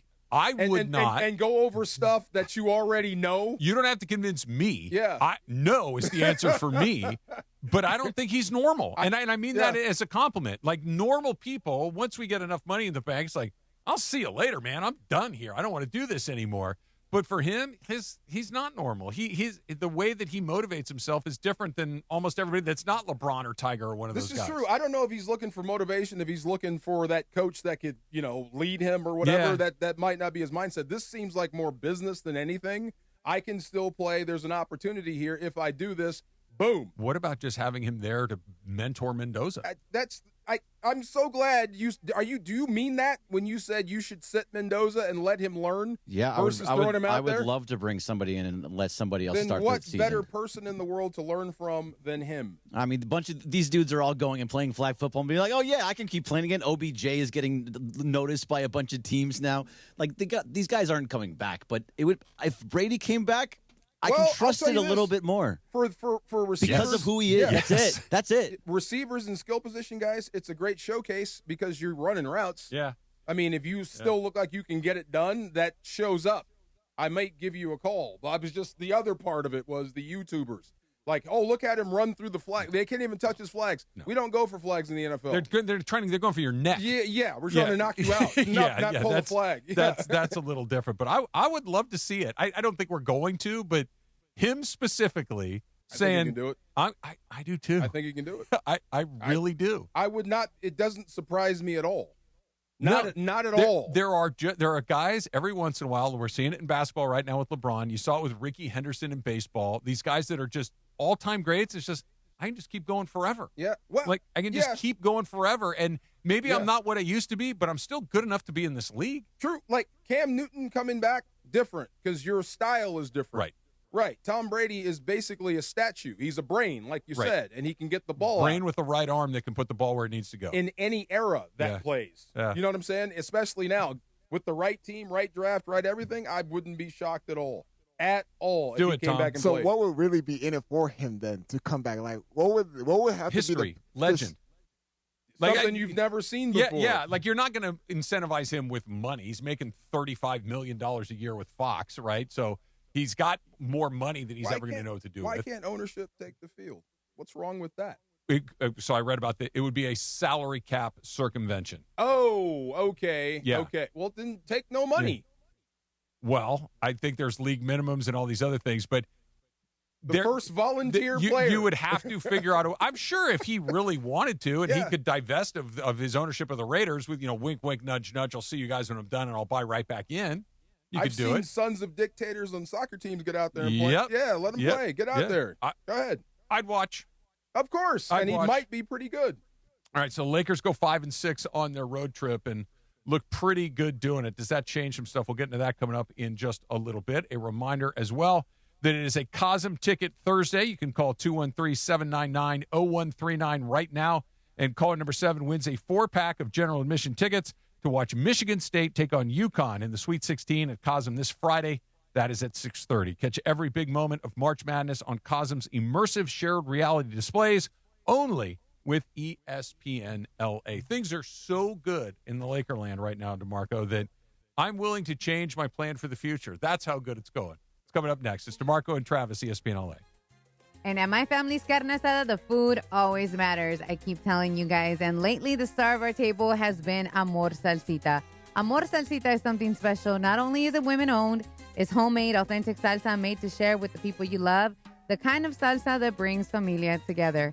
Founders Jerry and Erica brought the bold, vibrant flavors of Mexico straight from their kitchen to yours, and it truly shows. I use it for everything from dipping chips, marinating our favorite grilled dishes, and even on tacos. And you know what? If you want to add a little spice to a drink when you're celebrating, it's great on that too. It's that versatile, and it gets people asking, what is this? And the flavors, smoky, juicy, chunky tomato, creamy avocado, roasted varieties, and my personal favorite, the mango habanero. Whether you like it mild or bold, there's truly something for everyone at the table. For recipe ideas and inspirations, visit amorsalsita.com. And the next time you're shopping, pick up Amor Salsita at Vaughn's, Albertsons, or Pavilions in the produce section. Amor Salsita, from our kitchen to yours, amor in every bite. How are you?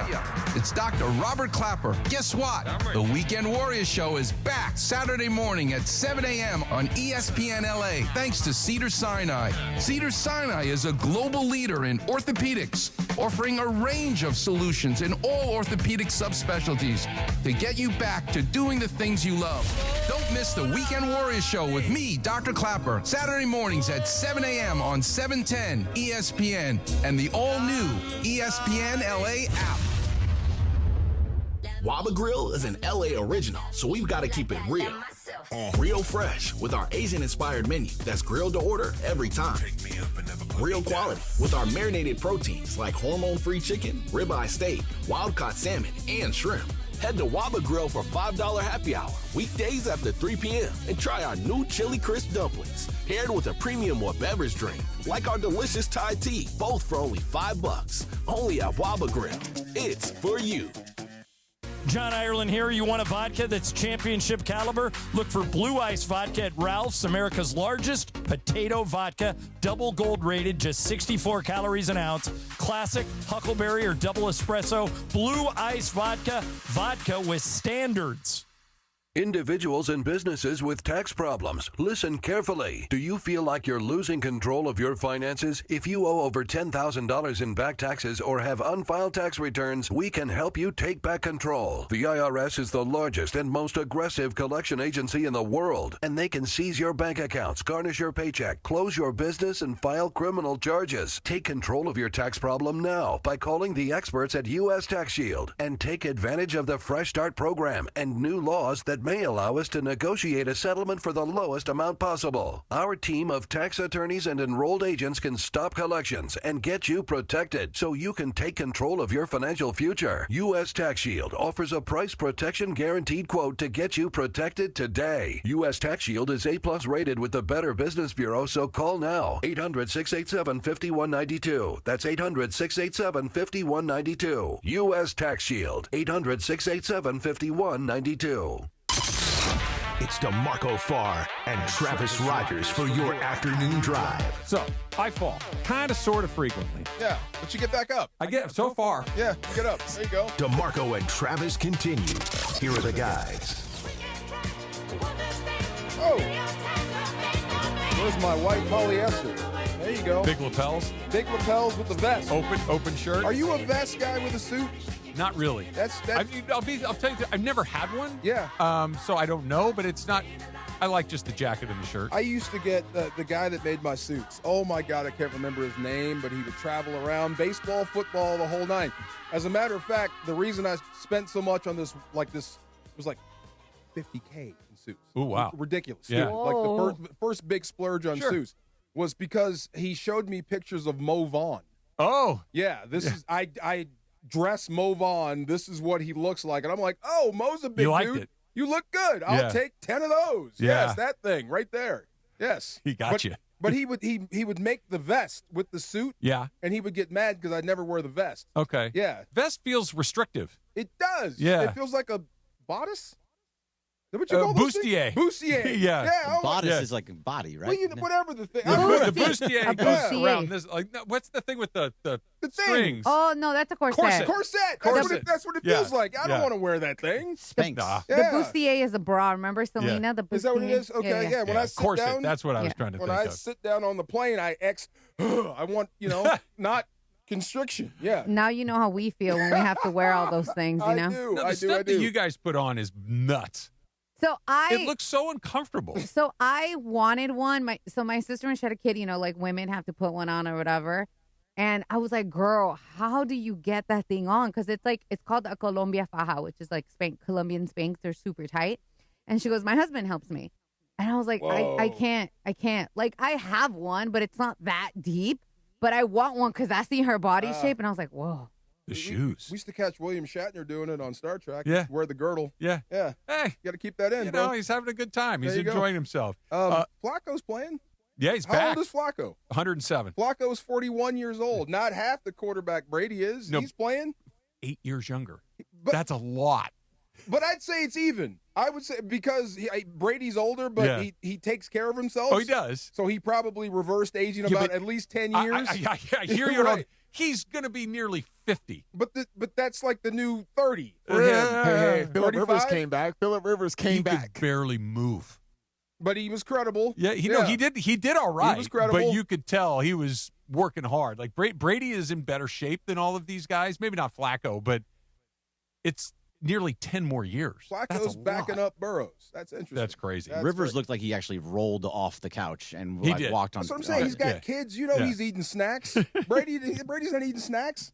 A reminder again that it is a Cosm Ticket Thursday. Call 213-799-0139. Here's that number again, 213-799-0139. And caller number 7 will win a 4-pack of general admission tickets to watch Michigan State take on UConn in the Sweet 16 at Cosm. That's this Friday at 6:30. Catch every big moment of March Madness on Cosm's immersive shared reality displays. That is only with ESPN LA. If you have not been to Cosm, you need to go. It is an unbelievable experience in those immersive reality chambers. I cannot forget that hockey game. I felt like I was on the ice. Yeah, I think hockey is the coolest thing that I've seen. But when we were doing the pregame show there, Rams pregame show at Cosm, the football was in that big dome too. It's like you're standing in the middle of the darn field. Have you seen baseball there? Only clips. I haven't seen a whole game. So I went to a whole game and watched. I watched the Yamamoto game in Toronto. Okay, and the first one where he was fantastic. Yeah, and it was incredible. It's like when they're walking off the field, it's like he's walking to you. Yeah. So you're waving at him like, hey, like because you think he's looking right at you when you're coming out. It's amazing. It's almost like you're calling the peanut guy over. And the guy's on the screen. You're like, yo, 2 bags over here. Yeah, let's Travis, go. I felt like I was cold. Yeah, you're right. I felt you're right. Cold. Like I'm that close. I feel like I'm on the ice. It's nuts. It is nuts. Yeah. This is nuts, too. Go ahead and say it. Has LeBron James played his way back onto this team for next season? I keep saying there's no way out of it, right? Unless he wants to. No one has told me, right, when this season ends, that if LeBron says, I want to come back, the Lakers wouldn't say no. They would say yes to that? I think 2 months ago they would have said no. You think so? I'm almost 100% sure. Almost 100%. Yeah, not completely. No, okay. The new ownership group is not the old ownership group. Like the LeBron James from 2 months ago, where the pieces didn't fit particularly well together, where the team, I don't want to say they weren't winning, because they were winning, but they weren't winning like this. Didn't look quite like this. That this is I would like to come back. That's you know what? Let's talk about that.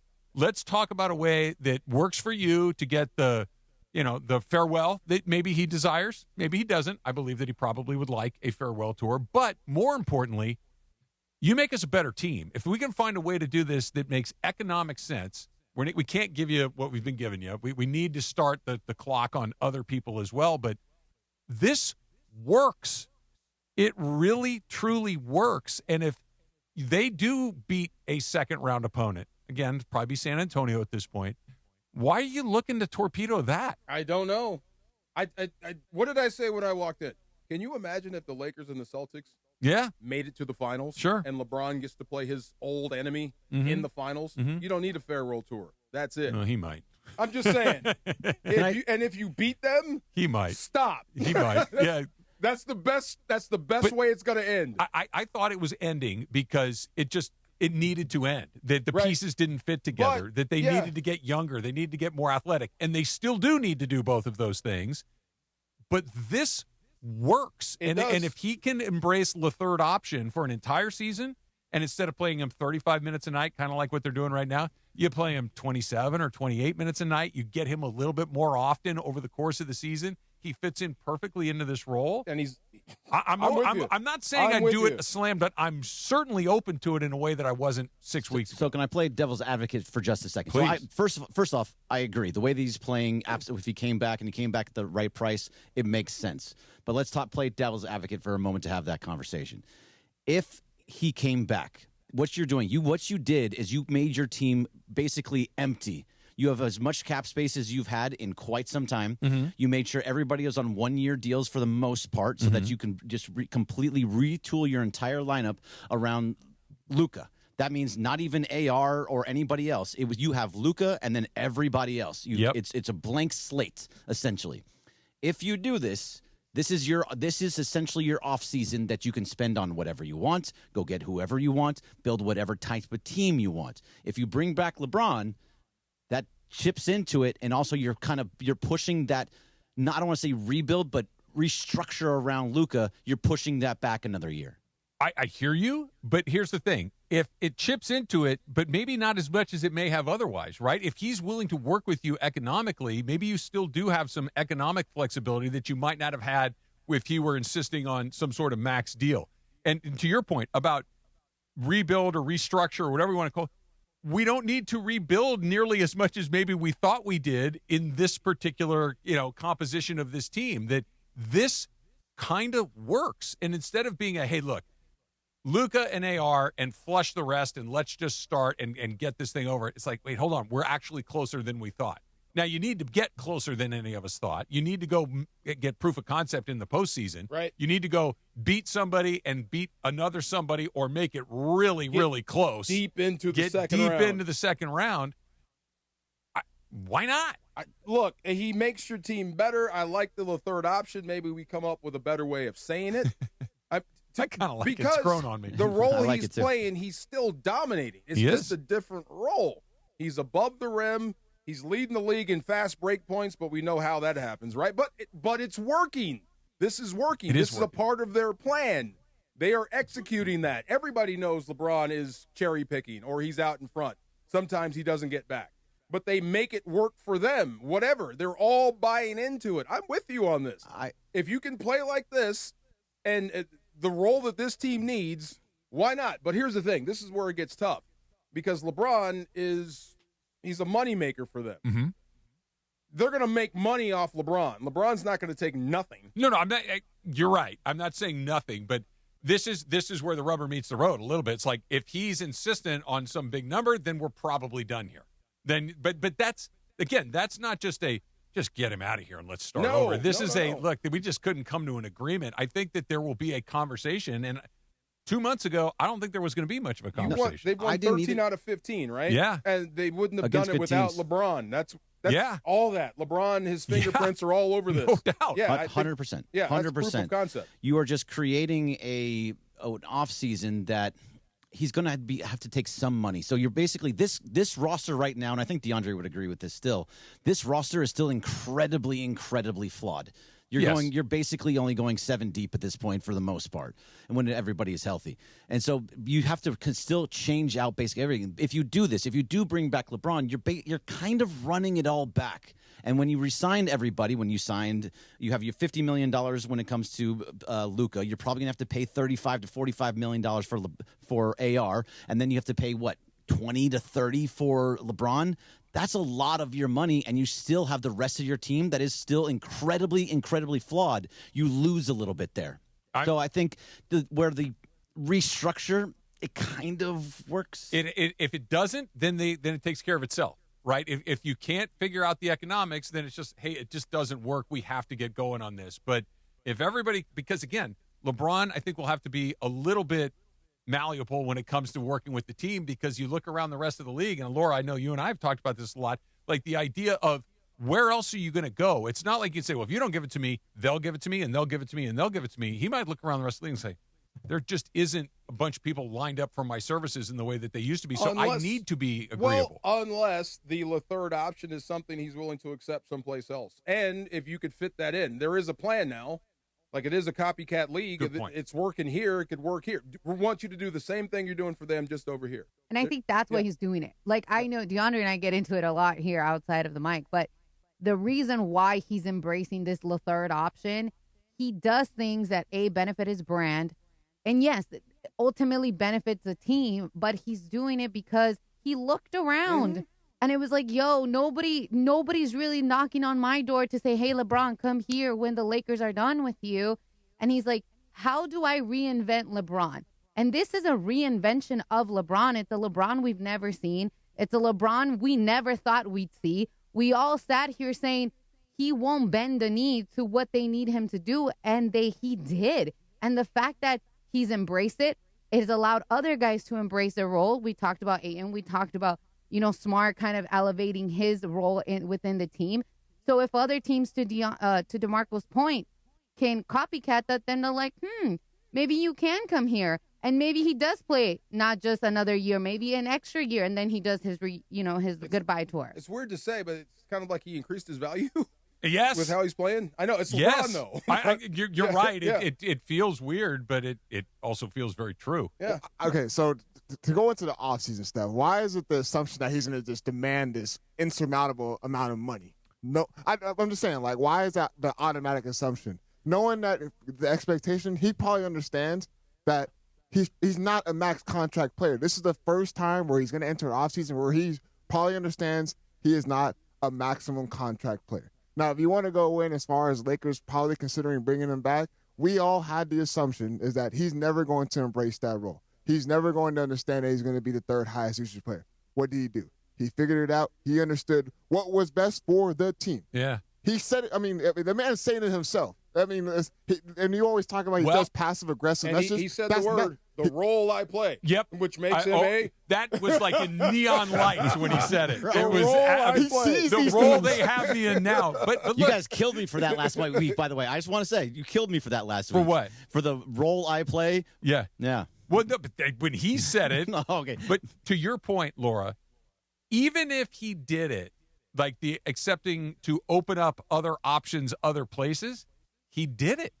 And you could be right that maybe he's not a max guy, but maybe he is an expensive guy to somebody else. Because I can bring you in to just be one of the guys as opposed to the guy that's going to suck all the oxygen out of the room. Or I could be that guy. I could be a glue guy, and you can make the Lakers look stupid. You let that go, he was right there for you. I still don't think he's back, but I've gone from like 99-1 to like 75-25. Let me just say this. From a dude, you exercise, I exercise, DeAndre, you're younger, you exercise. We all exercise.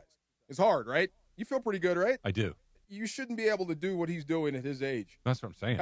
There's no way. The dude, he's crashing, he's cramming on people at 41. Not wide open dunks. Defies explanation. It really does. It really does. So whatever you thought basketball players can do forever, how long, change that with LeBron or just forget about like Ohtani. Whatever you thought about a baseball player what they can do, change that for him. It's different. He's different. They're different. Can I push back really quick on something you said, DeMarco? Because you said if LeBron goes and does this and does it well somewhere else, then they could say, oh, look, the Lakers let that go. But honestly, people have seen what the Lakers have done with LeBron, especially these past few years, and they haven't gotten past the tipping point. If the Lakers don't produce letting him go, then I do agree that they'll say that. But if they come back, stack the team, and then do something that is like, oh, now we get why he's not here, I think it'll be such a different conversation. Oh, yeah. Like Jerry and Micah Parsons. You let him go. And then as you move on, the only thing the Cowboys needed was a freaking pass rusher, and you had him. So if you let LeBron go and it turns out the same way this year, like you have the exact same season, all that's missing was a guy like him that's doing it for that team over there. That would make you look kind of silly. It is a Cosm Ticket Thursday. Call 213-799-0139. Let's say you call in. How about right now? And caller number 7 will win a 4-pack of general admission tickets to watch Michigan State Sparty take on UConn in the Sweet 16 at Cosm this Friday at 6:30. It will feel like you are sitting at center court, I promise. Catch every big moment of March Madness on Cosm's immersive shared reality displays, only with ESPN LA. That number again, 213-799-0139, and caller number 7 will win a 4-pack of general admission tickets to go watch a little Sweet 16 basketball on Friday night at 6:30. We got a little tip or no tip is coming up next. It's DeMarco and Travis, ESPN LA. And my pals at Rotolo Chevrolet did it for me all over again. Bought another car from those guys last week. That makes 3 in the Travis fleet from Rotolo Chevrolet. And I keep going back for the same reason I keep telling you to go into Rotolo Chevrolet, because they just make me feel great about the entire process. I know exactly what's going on every step of the way. I know from financing with Rolando. I know with Alex Rojo, who was my sales rep. I know that Mike Capozio, who's running the place, his son Michael, who took such good care of us, they're going to do the exact same thing for you guys. Right off the 210 freeway, Sierra Avenue exit, you can't miss Rotolo Chevrolet. Every Silverado that you can imagine, every make, model, and color. The pricing is unbelievable, but that customer service, man, when you get a chance to experience it yourself, you're never going to forget. You're going to be like, Travis was right. Chevy was right. That's why they got 14 in a row Dealer of the Year awards. So if you've been thinking Chevy, Rotolo's the place to go. ROTOLO. RotoloChevy.com online if you can't get into Fontana. And either way, whether you go in or you go online to Rotolo Chevrolet, make sure they know that Travis sent you in. Purple and gold-blooded. The Lake Show play here. Tomorrow, after a 6-game journey across the country, the Lake Show is back home. Back under the lights of Crypto.com Arena. Back in front of the best fans in basketball. Ron alley-oop, slam dunk, Jackson Hayes. Perfect passing by the Lakers. Your LA Lakers host the Brooklyn Nets. Coverage begins tomorrow at 6 p.m. Every dribble, every dunk. This is the home of the Lakers. 710 ESPN and the ESPN LA app. My boss told me to have a good day, so I left work at 2 p.m. for happy hour. Now your top reasons to visit Morongo. Get tickets now for alt-rock legend Everclear, performing exclusively at Morongo, April 4th. Number 2. March Hoops Mania at Morongo. Watch college hoops everywhere you eat, stay, and play. And the number 1 reason. We're giving away a Cadillac Escalade IQL the 29th. Earn entries now playing your favorite games. Morongo, good times. Hey guys, it's Cappy here, and let me tell you something you should do. You should book your annual eye exam at VisionWorks. It's not just about your sharper vision, it's about catching potential health issues early, like glaucoma, diabetes, or hypertension. Look, I did it, you should do it. I know you're busy, they'll work with you on evenings or weekends. I went to the Santa Ana store, had an amazing experience. That peace of mind, it's totally worth it. If you haven't had your eyes checked yet this year, now is the time, and VisionWorks makes it simple. That's the ease at which you get information. You want it, you get it. Like that. Ask your phone. Group chat. Smartphone. You're always connected and informed in real time. No waiting. So if you're diabetic and still using finger sticks to read your blood sugar, what are you waiting for? Knowing your blood sugar levels instantly is important for managing diabetes.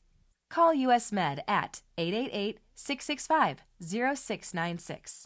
To learn more about continuous glucose monitors, a real-time instant method to track your blood glucose, US Med is an approved provider for Medicare and over 1,000 private insurers. And the best part? Call 888-665-0696 and we'll give you a free insurance benefits check today. So call 888-665-0696 today. That's 888-665-0696 and manage your diabetes as easy as...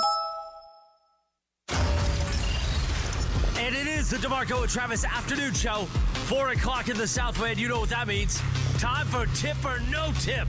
Tip or No Tip. With producer Laura. Tip or No Tip time. Take it away, producer Laura. All right, guys, so it is opening day today, and even though I wish I was at Dodger Stadium, Greg was going to be here, so he knew I would be lying if I would have asked for the day off. Absolutely, I would have known. So, anyways, there was a major shift yesterday as the Yankees and Giants opener streamed exclusively on Netflix, marking the platform's first MLB broadcast as a part of a multi-year deal. As baseball leans into streaming to reach younger and global audiences. But those audiences who usually watch baseball already weren't loving the product Netflix produced and felt it honestly just didn't pull it up to par to what they're used to. So, tip or no tip, MLB isn't growing the game. It's just making it more complicated to watch. I got to go a little tip, right? Where's the game tonight? NBC. Okay, is that always going to be on NBC? How do I find the games? Is there a way I could find out where the games are going to be? Yeah, go to Dodgers.com or put the MLB app on your phone. It'll tell you where every game is. I will put that on my phone then. I don't want to miss that. But Netflix is easy. Everybody knows how to get to Netflix. Yeah, we'll learn, right? Yeah. Like maybe it's a little bumpy to start. Netflix's production was not particularly good. No. But here's the thing. Baseball is as popular now as it has been in a very long time. Like, baseball has done a really good job of kind of being out ahead of some things. Like, they were the first ones to kind of really embrace the digital revolution with their MLBAM stuff that they had, their Baseball Advanced Media. They're really good at this stuff, and they're never going to lose me. They're never going to lose Greg. We'll figure out where the games are, whether it's on Channel 4 or whether it's on Netflix or Apple or whatever. We'll find it. But they have a very good product. The games move quickly. There's a lot of really good star power. Put it in places where people might stumble across it, like Netflix, like on Apple, that maybe aren't 50-year-old guys with white in their beard that want to watch baseball.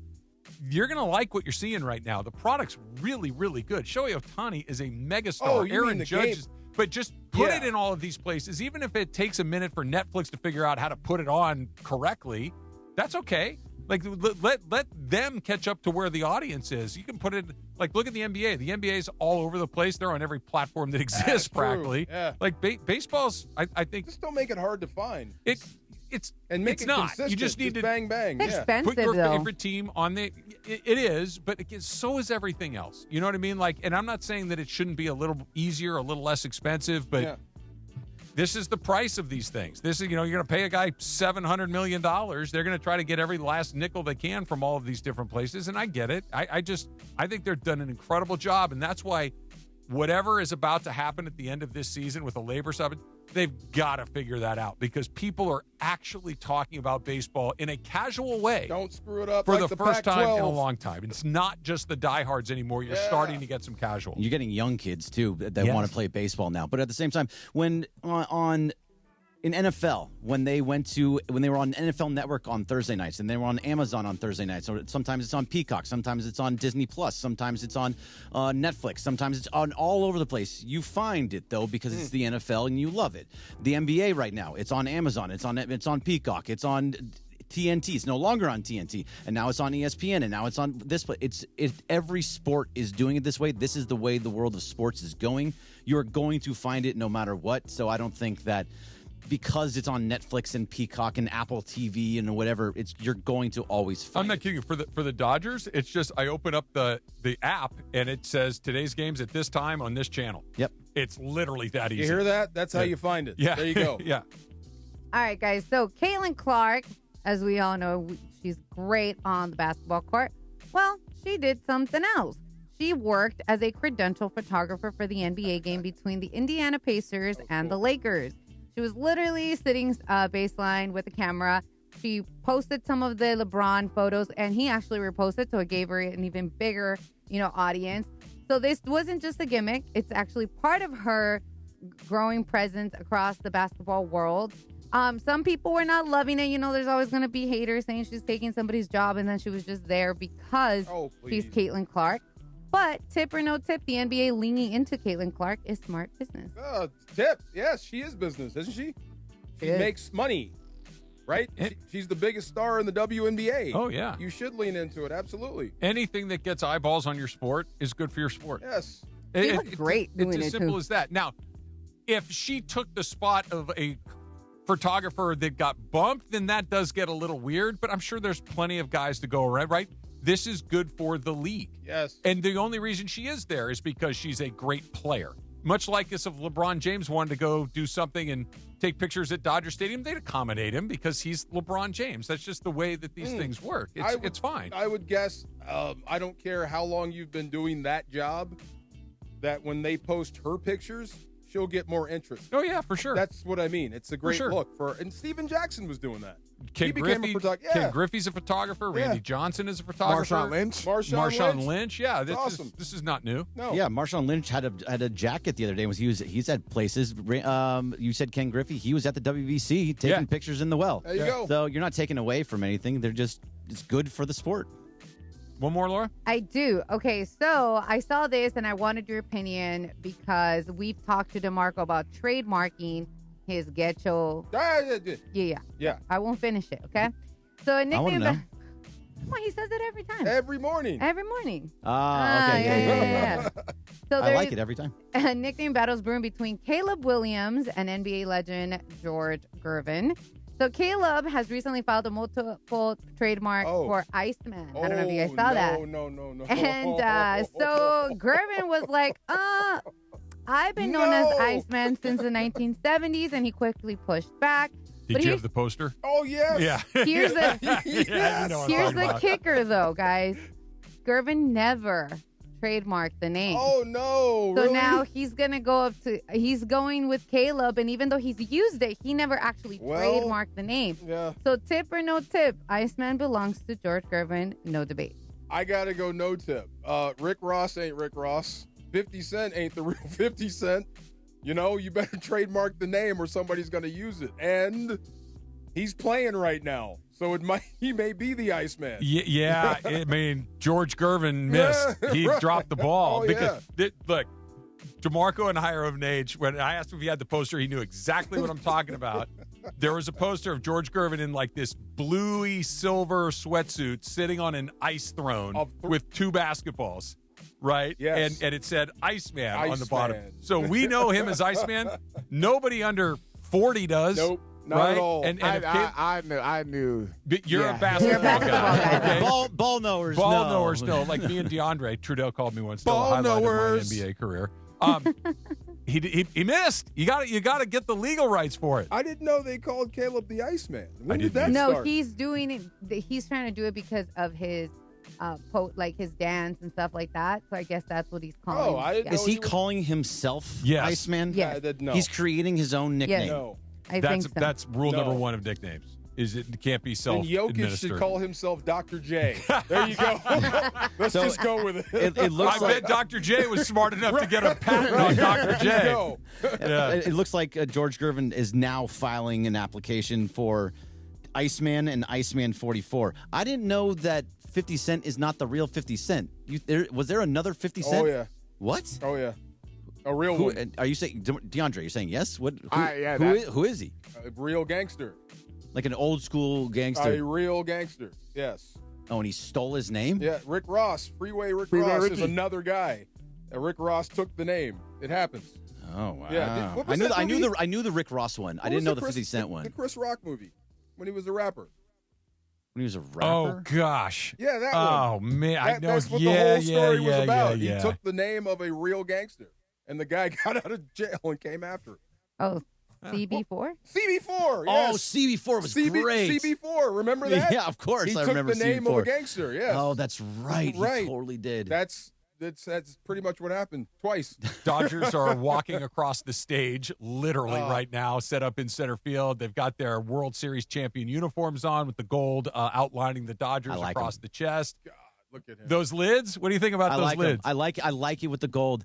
I would buy it and never wear it, but I do like it. I love the. I couldn't rock it. Like, that's not something that I'm rocking. I love the jerseys. Those hats are not good. Okay, this might sound like a bad thing.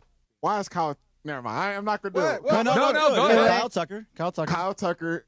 I mean, he wasn't part of the roster. Right.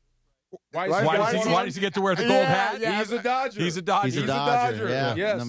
Yeah, here comes Mookie in his gold hat. What I do like about this, I found out, I don't know if you know this, Miguel Rojas is starting at second base today. As he should.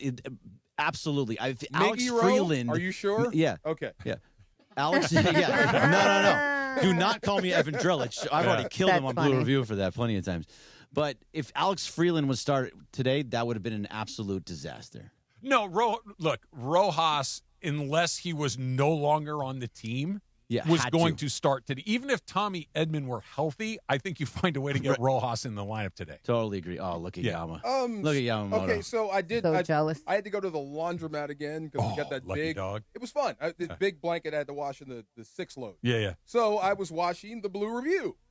Oh, thank you. I appreciate that. You and Marcus going at it. And you asked a great question that I would like to ask you. Hit me. Let me see if I worded right. Okay. I don't know the pick question. Pick an MVP for the Dodgers, not named Shohei. Let's do it when we come back. It's next. DeMarco and Travis. Are we going to break already? Yeah, we are. Oh, okay. We didn't break yet, right? No, we got mesmerized by the Dodgers. Yeah. Oh, that's what it was. Okay, I messed up. Okay. I thought Sorry, that was guys. a fantastic I was like, wait, question. I got a break. It's a good tease. Great tease. I thought that great was a great tease. It is Yes. a great question, Okay. and we're going to answer it when we come back. It's DeMarco and Travis, ESPN LA. The home of Rams football, and now the home of the Rich Eisen Show. Weekdays 9 a.m. to noon, KSPN Los Angeles, a Good Karma Brands radio station. This March, while the brackets are busted, somebody will be breaking away in a brand new BMW at Hard Rock Casino Tajon. Unity by Hard Rock members can earn entries all March long for the $500,000 Luck of the Irish BMW drawing just by using their Unity by Hard Rock card. Join us for exciting promotions, big wins, and your shot at driving off in serious style. Hard Rock Casino Tajon, the easiest drive from downtown LA. Hey guys, it's Sedano. If you're ready to upgrade your driving experience, you gotta go and check out what's happening at Cadillac and their incredible new lineup of state-of-the-art EVs, sedans, and SUVs. And hey, look, there's no better place to experience the luxury of Cadillac than at Cadillac of Beverly Hills. Check out Cadillac of Beverly Hills and their beautiful showroom at 8767 Wilshire Boulevard in Beverly Hills. And check them out on the web at CadillacBeverlyHills.com. I'm Boomer Esiason. My mom died from cancer. She was only 37 years old. She didn't have life insurance, and that was devastating for my family. That's why having life insurance is so important to me. Ethos makes it fast and easy. Get a quote in seconds, apply in minutes, and get same-day coverage. You can get up to $3 million in coverage with no medical exam. Get your free quote at ethos.com/play. That's ethos.com/play. Paid spokesperson. Time spent on application may vary. Online health questions required. Talk about stepping up! Bang! It's time to level up your game. Introducing the all-new ESPN app. All of ESPN, all in one place. Your home for the most live sports and the best championship moments. The electricity is palpable. Step up your game with no annual contract required. It's the ultimate fan experience. Level up for more on the ESPN app or at stream.espn.com. Sign up now. You're hanging out with the Rams Super Bowl champ and Sweet Tea. You got my back. Come on. No, I don't. You got my back on this. Let me be very, very clear. Yes, I do not have your back. More DeMarco and Travis right now.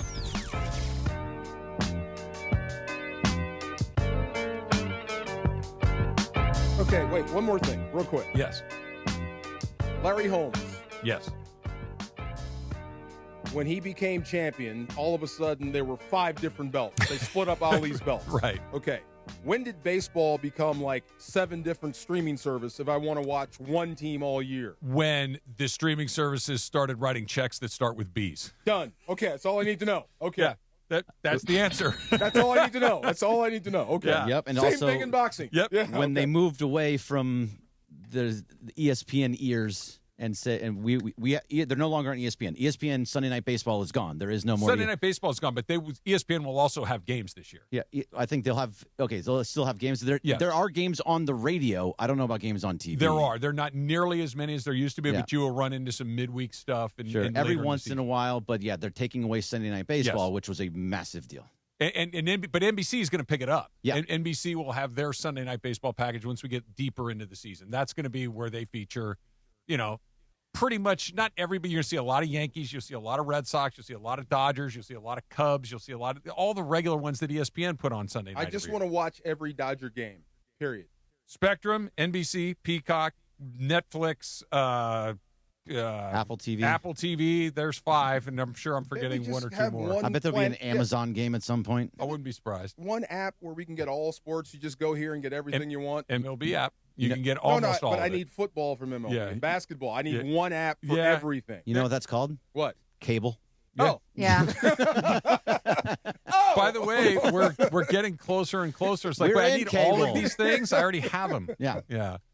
So what was the question you heard on Blue Review? Hit me Okay, with it again. so you guys were talking about Yamamoto, and he is an ace, and I agree. Oh, yeah. We just watched him. We were watching him warm up. Mhm. Okay, when you say ace, I think 6'5". Okay. I need to recalibrate that because that guy is an ace. Pedro was 5'10" or 11. Ace. Exactly my point. Yeah. Thank you for saying that. Did you hear that conversation, by the way, on Foul Territory about how they were not, and that he was not? Eric Kratz and Andy McCullough of the Athletics said that he's not an ace. Okay, this is I listen to Sorry, those guys Marco. a lot. Andy McCullough, I listen to on the Roundtable a lot. He has this whole weird metric on how he ranks aces. Don't listen to that. It is the weirdest, quantifiable. It's just it doesn't make any sense. Even his co-hosts give him all sorts of crap for it. It's just Yamamoto is an ace by any reasonable standard. I trust these. Yeah. Okay. You know what else I trust? 2 for 2 in the World Series, and every time he needed to get someone out, he did. Bing. Okay, so that's back-to-back games in the World Yes. Series too. Yeah. So that's where that came from. The Okay. other thing was I thought was an interesting question. Your MVP for the Dodgers, and I assuming you mean for a successful season, right? Yeah, who the best player on the team is if Shohei Ohtani did not If exist. you couldn't pick Shohei, who would be your MVP? Well, okay. The first name that comes to mind, and like we could argue what you mean by MVP, but if the second best player on this team, you want to say who you picked first? Sure. I took Mookie Betts because of who he is. He's in the shortstop position. He's moved to the 3 spot. He's going to have to produce in that 3 spot with Shohei and Kyle Tucker ahead of him. And he can, when he's right, if he goes back to being the guy that he normally is as a offensive player, he is top 5 baseball player, period. So he could very well turn back into that and still be strong at the shortstop position. I felt like those two things combined make him the MVP of the team outside of Shohei. It's a good argument, but it's not just 1 year where he has not been himself at the plate. It's 2. Like his last 2 years, Mookie Betts' offensive numbers have been off of what you think of when you think of Mookie Betts. So last year was obviously a pretty significant decline. I think he will come back out, but I don't know if we're going to see prime Mookie all over again. I hope so. And if he is, then I think you're right. If we get back to, 2020 Mookie, 2022 Mookie, then yes, he is one of the 4 or 5 best guys in the league. But what is it? At 5:13 on March 26th, as we sit here, Kyle Tucker's the second best player on that team, and it's really not even close. Now that doesn't, I don't know if he'll be the most valuable guy outside of Shohei, but he's their second best guy. He's their second most reliable producer of offensive numbers right now. Freddie is still in the mix because he's Freddie Freeman. He's going to the Hall of Fame, but Tucker is in the prime of his career. He's coming off of another very successful season. He's like a 5-WAR player in his sleep. He is just that blanking. It's the reason they're paying him $60 million a year, because he's that good at it. So that's my first instinct. The other one, and again, this is a guy that plays a lot. It always gets off to a pretty hard start and then kind of tails off the end. But when you need a big hit, I don't know if there's anybody on this team that comes up with more of them. Will Smith. Exactly the two that I thought you were going to go with. When we were sitting here talking in the break, I didn't say who I picked. You didn't say who you picked. Those were the two that I thought you were going to go with. Yeah, Will Smith is, I don't want to say the most irreplaceable, but he's darn close to it. Yeah. Because we saw with Rushing and Rortvedt, it just all of a sudden, offensively, those guys are out of the mix. Like, neither one of those guys really hit all that well. They caught reasonably well. Smith is a really good defensive catcher. He's gotten better and better back there. He is an incredibly effective offensive player, and the dude shows up in big. I mean, we talk about Rojas' home run in the 9th inning. Will Smith hit the home run in the 11th inning to win the darn game. Like, Smith is just about as low pro, quiet. We don't talk about him very much, but that guy is rock solid. Yeah, no, I totally agree. I love Will Smith. I think he's going to be. I still think he is the best catcher in baseball. I do too. I don't think there's someone. There's people close. Raleigh's in the mix. He's a 60 home run guy. Contreras is in Salvador the mix. Perez. Salvador Just don't Perez, ask for a a little bit older. handshake. Just don't ask to shake his hand. You don't got to be personable. It's okay. But the fact is, catchers are tough to be the next best player on your team, except if you're Cal Raleigh and insane. But it's hard to be that because of what happens in the middle of the season when you're playing catcher every single day and you're standing up and down and ruining your knees. You tend to fall off towards the middle to end of year, and that's just a typical thing that happens with catchers. So that would be the only thing that I would worry about when it comes to Will Smith. I think the Kyle Tucker thing makes perfect sense to me because he is your second best player and should have a massive year hitting behind Shohei Ohtani and having Mookie Betts protecting you. Yeah, right. You should be able to see a ton of pitches, so he should be. But I still think if Mookie is going to be right, then and be in that 3 spot where he is, he has to be great. Okay, I got 2 different answers going. I thought the MVP was to be successful, who would have to be the next guy that's great. I think you Tucker. gave me that answer. Or you gave me the best player next to Shohei. I think they go together pretty much. Look, you were talking about the guy that needs to have an MVP season to be Correct. good? Yeah, to be well, they're going to be good no matter what, but to really push things forward. Would that change your answer at all? Not really. Same Not people. really. Okay, just making sure. Okay. Look, you guys know how I feel about Max Muncy. I think he's incredibly important to what they do. But if Muncy, let's say Muncy had a year where he was below what you would expect. Like, let's say he hits 22 home runs instead of 32 home runs, okay, which is still pretty good, but it's off of what you would expect. I don't even know if the Dodgers miss a beat if that happens. When's he getting those? Yeah. But if Tucker has a year that is out of line with what you expect, I think you'll feel it a little bit. Down? If Betts has a year that's out of line with what you expect, I think you might feel it a little bit. Okay, that's going to hurt. One more thing you guys mentioned. You picked how many games? 95? I picked 96. Marcus picked 95. What would you pick? 98. Okay, around there. Yeah. So yeah. What do you think about this whole playing for the postseason thing? I think they've done it the last 2 years, and I think it's worked out really well. Yeah. I think that the days of just playing every game like we got to win today. You're going to try to win every game, but when it's time to realize that you're not, you're not. And we're going to pack it in, and we're going to move on really quickly. We're going to be very diligent about making sure that our pitchers are as healthy as possible. We're not going to push a guy. If there's a situation where, I could leave him in because he needs to, qualify for a win or get out of a sticky situation, but I would also really rather have him in the dugout so we can save him for later. I'm taking him out of the game. I think every decision they make during the regular season is predicated on making sure that the end of the season is as healthy as possible. And they're going to back into 90 wins. Right. So they don't have to really go for it, and it's worked for them. So it's hard to be critical. 95 was modest. Yeah, I think a lot of people think, oh, you have the same team you did last year, but you added Kyle Tucker and Edwin Diaz, so you're going to be that much better. But I always go back to the same thing we've talked about 100 times, that when the Yankees won the World Series and they won 3 in a row, they won 85 games the year that they won it the third year. It's just it's attrition when you're there, when you're going it's long season, going deep into the playoffs over and over and over again. I'll say this tough. though too, Greg, I think that they will win 98, 99 games. 100 I think is probably a pretty safe bet too. But if you told me going into September that they are on a pace to win 110 or 112, I'd believe you. Not surprising. No, not at all. Like if they course. stay healthy and these guys perform, just nobody needs to do anything out of the ordinary. If they just perform like they typically perform, 110 is very possible. I mean, I believe that. Yeah. They won 111 a few years ago. Right. They didn't win the World Series that year, but this is something that these guys can back into 100 easily. Okay, I'm going to ask this and pretend like I'm at the Coldplay concert. I'm going to duck because I know it ain't your problem. It's just what everybody else is saying. Do you think this is bad for baseball? No. No. I'm so tired of this. I mean, when you can play for the postseason like that. So So can the Phillies.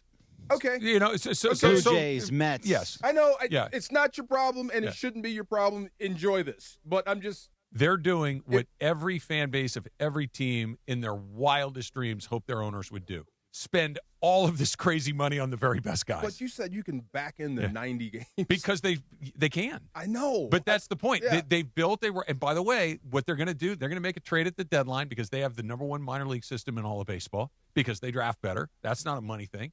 They're able to develop better. That's not necessarily a money thing. They're better at all of it, and they're richer than you. Yeah. So if it were just, look, we've seen Steve Cohen's the richest owner in baseball. He didn't make the playoffs last year, and he spends a ton of money. It's not a golden ticket to the postseason unless you do it correctly.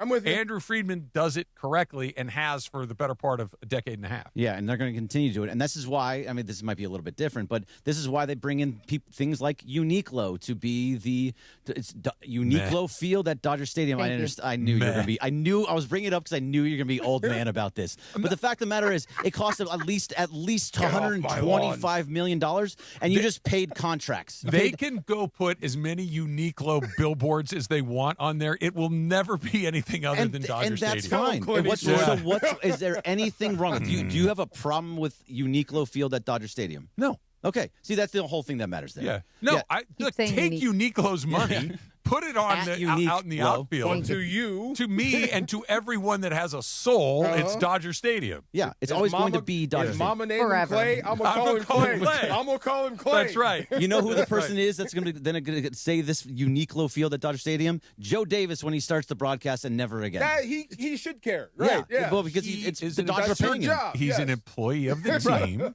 It is the official name of the facility. Right. Okay. And everybody wants to make sure that Uniqlo cash keeps flowing. So when it's fonted on TV, that's what it will say. And when I call and say, hey, you guys want to go to the game? We're going to Dodger Stadium, right? Yes. Yep, let's go. Thank you. Okay, I got one more thing. Sorry, just on that same thing. When you go to the Coliseum, you say you're going to the Coliseum. Yeah, Coliseum. That's not what it's called. It's like United Health Park the Coliseum. It's the Coliseum. It's Coliseum. Yeah. Okay, I got one more thing. So Wilt Chamberlain, right? When did they change? Was it Kareem they changed the rules for? From the no dunking? From the no dunking. That was in college, yeah. So when you do that and they have to change the rules, they change the rules why? Because you kind of did what to the sport? I'm not following you. You kind of broke the sport. Oh, well. So if they it didn't stop Kareem. No, but it's not going to stop the Dodgers but either. If they change the rules because of make it a Dodger rule, and I think this is the one thing I was going to say. I thought about this, God, when we were off. I wonder, and you guys should enjoy this. If they go back to back to back, enjoy it by everything. You'll never see this again. You're walking on the moon, right? Mm-hmm. But I do wonder how history will remember 25, 30 years from now. Will they say this was the era when they were allowed to do X, Y, and Z? No, I really don't think so. They're not breaking any rules. No, that's what I mean. Yeah. But there's going to be rule change. I think there will be a delineation between, whatever. It won't be the steroid era, but it'll be like, this is how they did it back then. Steroid era we kind of like now like, whatever. I mean, it was a weird time. I think it'll be something similar to that, but there's no guarantee that whatever coming next is going to be dramatically different. No. We've been talking about the implementing of some sort of cap for 40 years. It's still not here. It's not the cap, it's the floor. Yeah. I think that might change I hope things. so. Yeah, that might change a lot That's of things. good for everybody. The Yankees, what they were doing in like the 40s, 50s, and 60s, they won basically every single year. They were just winning three-peats, four-peats, three-peats. It just was going over and over again. From 98 to 2000, you were saying they won 3 times in a row. They were paying more than every. They were the evil empire. They were the evil empire, paying more than everybody else, buying as many people as they can get. They brought in. They had homegrown, but they also brought in a lot of guys. This isn't new to the sport. They're just doing it at a much different level with all these different deferrals. You know what I think that's the only thing I think that could be the Shohei rule. You may not be allowed to defer anymore. Maybe. Deferring's been going on way before the Dodgers exploited it. But as of since they exploited it and they're smarter and they have more money, look, this is what could happen. Maybe we need to stop that part of it. You know what I mean? So I wonder, like 25, 30 years when we're all cosmic dust, how would they look back at this run here? I think one of the reasons, obviously people are frustrated that the Dodgers spend the money that they do and that they win the way that they do. What I think helps, though, a little bit is the Dodgers' very best players are very likable guys. Oh, yeah. You cannot dislike Shohei Ohtani. It's impossible. You can't dislike Freddie Freeman. It's impossible. Impossible. Mookie Betts, you can't. What could you possibly say bad about Mookie Betts? He lost a lot of weight. Yeah, he's a very likable guy. Like, they don't have a villain. They don't have a Canseco. They don't have a Bonds. They don't have an A-Rod where it was like, I can't stand that guy. Like, their guys, everybody's kind of a likable guy. There really isn't a black hat guy on that team. That's true. The black hat on the Dodgers is ownership. But can you hate this ownership? No. You hate the ownership, or because of who they are? Like, Barry Bonds, you hated because of what he did. Yeah. You don't hate this ownership. They're just being smart about everything. They are, but so you can't hate them. Like, Andrew Freeman is not a hateful guy. No, that's what I mean. They're really good at it. They're very smart. They're very strategic, and the people that they've brought in fit in really, really well. Yamamoto comes over, and everyone's like, oh, I love that guy. You're right. Like, it just like everybody seems to kind of fit that perfect little slot that they've created. Is that why you guys didn't want Soto? He just didn't fit? He would have been – and look, okay, it's a great question. Because I love Soto. It really is. I like watching Soto hit, and I like watching his little, where he kind of shoved crab walks. Yes. I think that's fun. It would have stood out on the Dodgers in a way that would have been different. Now, I wouldn't have minded. Kyle Tucker is not a demonstrative guy. He's really quiet. He's not a rah-rah, bang your chest.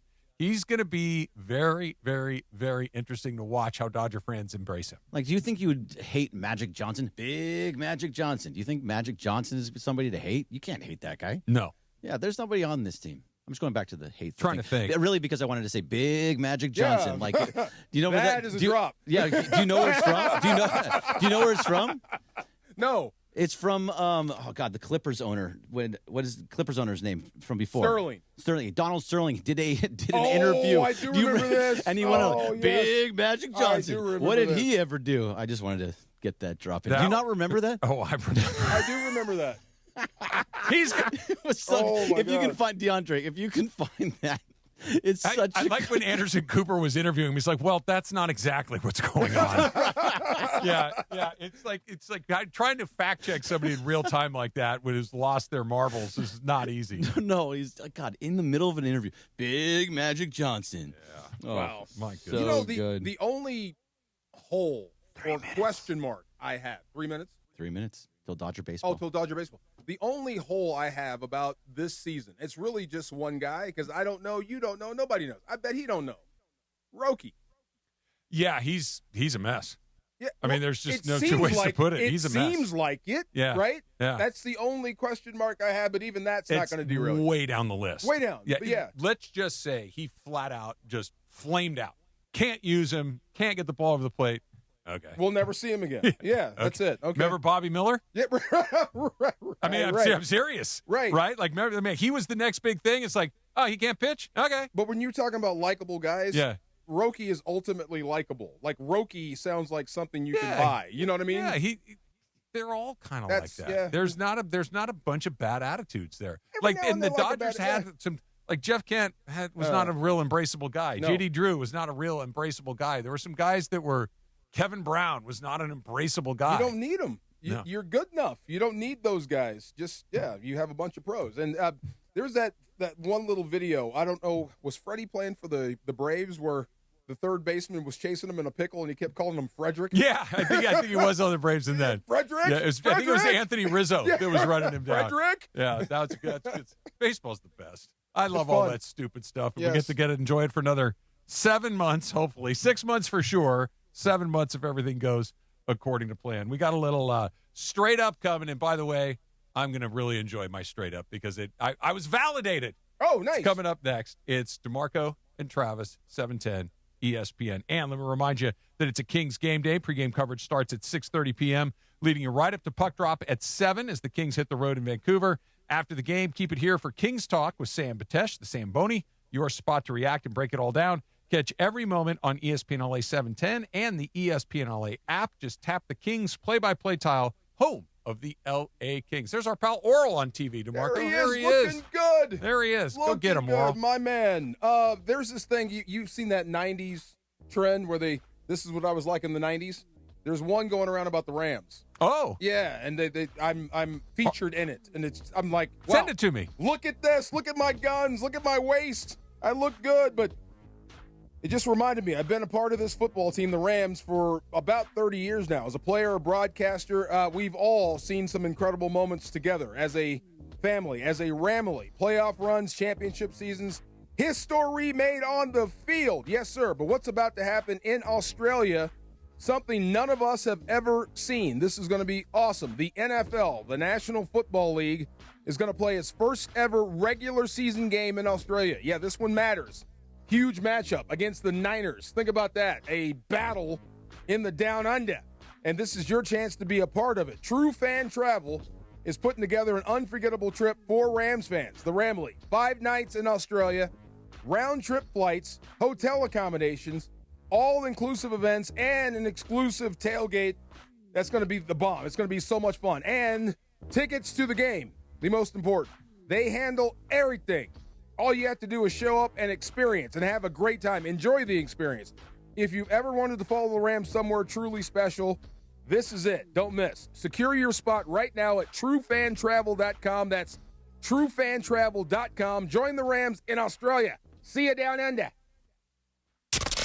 Mornings in LA start with Sedano and Cap. Yeah, buy some chicharrones, you scumbag. I bought a bag last night for $2.99. Yeah, did you enjoy it? Weekdays starting at 7 a.m. on ESPN LA. Well, I don't know. Chicharrones for me. What is a chicharrone really? Is it just pork skin? That's all it is. Pork skin?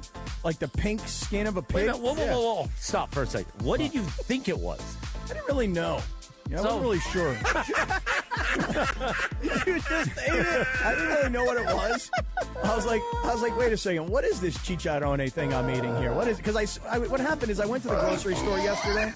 Rachel's like, hey, can you do me a favor and stop by the store and pick something up? I'm like, yeah, okay. What did she say when you walked in with chicharrones? Well, I didn't walk in with the chicharrones because I didn't want to disgust her. You know, like what if I didn't know what they were exactly? Scott, what is this? Yeah. What are you putting in your mouth? The Morning Show with Sedano and Cap. Weekdays starting at 7 a.m. on ESPN Los Angeles. Hey, everybody, it's Cappy, and I know that a lot of people around are getting sick right now. You are not imagining this. It's real.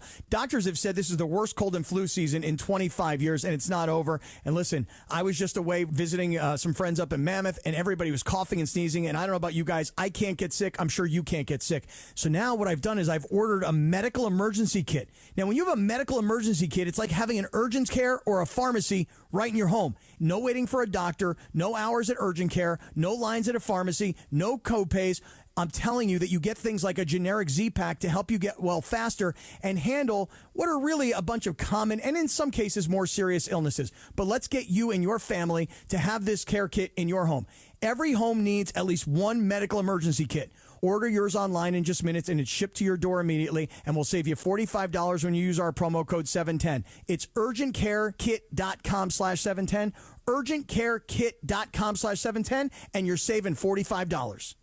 Hey, it's John Ireland. Watching a Laker game is so much more than just a game. It's the moments before tip-off, the people you're with, and the food you're sharing. That's why I love BBGO. BBGO is perfect for at-home watch parties or a night of hoops. Their food is bold and packed with flavor, bowls for a quick meal, dumplings and fried rice for everyone at the table. Vibe on a wave of Korean food and culture with BBGO. Look for BBGO at your local grocery store in the Asian and freezer aisles. BBGO for it and bring something different to the table. Are you ready to make a difference for the environment while helping the visually impaired at the same time? Then donate your vehicle to Heritage for the Blind today by calling 1-800-983-6530. Every donated vehicle will either be properly recycled in an eco-friendly manner or given a new life through reuse. Donating your vehicle is easy. Simply call 1-800-983-6530 and Heritage for the Blind will do the rest. They'll even arrange for your vehicle to be picked up at no cost to you. And for a limited time, when you donate your car, you'll receive a $200 restaurant voucher and a 2-night, 3-day hotel stay at one of 50 locations. Call 1-800-983-6530 right now to schedule your vehicle donation and make a positive impact on the environment while helping others. Heritage for the Blind, where every car donation counts and every person makes a difference. Call 1-800-983-6530 now. This advertisement is paid for by Heritage for the Blind. And it is the No Stress Sports Talk Express to the DeMarco and Travis Afternoon Show. It is time for Straight Up with Sweet Tea Travis Rogers. Straight Up on the DeMarco and Travis Afternoon Show, made possible by Blue Ice Vodka. Blue Ice Vodka, America's largest potato vodka. Double gold rated, just 64 calories an ounce, and made from Idaho potatoes. Clean, smooth, no additives. Blue Ice Vodka, premium taste, nothing extra. Let's do it. Straight Up with Travis Rogers right now. Straight up, Yoshinobu Yamamoto just threw one of the nastiest splitters I've ever seen in my life to strike out the opening batter of the game. He is a very bad guy. All right, I want to stay in baseball, but I want to start here. And I think you know this about me. I know that I've talked about this. I'm not the world's biggest fan of umpires. In particular, in particular, older umpires who allow their ego to enter the chat. Joe West. Joe West is a very good example of what I'm talking about. This does not involve Joe West, but he's a very good example. A former Major League umpire, Richie Garcia, does not like that we're bringing ABS to baseball. Okay, here is his quote, and this is exactly why you do need ABS. Okay, here's what he had to say. Richie Garcia, who umpired in the major leagues for a very long time. I think it's embarrassing to the umpires that are calling the game. Nobody likes to be humiliated in front of 30,000, 40,000 people. What Major League Baseball is saying is, don't trust the umpire's strike zone. So I'm going to see something that's going to be operated by some computer geek that knows nothing about baseball, and he's the one that's going to measure this and measure that because he's got a PhD in physics or whatever the hell he's got a degree in. Oh, my God. Really? Richie, let me help you with something here. Hold on a minute. The umpire does not get a strike zone. There is a strike zone that is the width of the plate and from the top of the player's height to the bottom of the player's height as determined by the rules. You, Richie Garcia, don't get to, today I'm going to give him the outside corner. What the hell does that mean? It either goes over the plate or it does not. You don't need to know anything about baseball to call balls and strikes. You need to know whether it goes over that weirdly shaped thing that the catcher's sitting in front of. That's it. And that this geek that you're describing, who did probably get a degree in physics or whatever the hell he's got a degree in, has fixed your limitations. The ball goes 150 miles an hour now. It's that pitch Yamamoto threw. The human eye can't track that. You're going to miss some of these, and the computer allows it to be fixed. Calm down, dude. This is not about you. It's about getting calls right. The umpires are actually really, really good. They don't miss a ton of calls a game, but the ones that they do miss that we can get right because technology works like that, why not? I like it. Yeah. Why not? This quote is so stupid, I can't even tell you.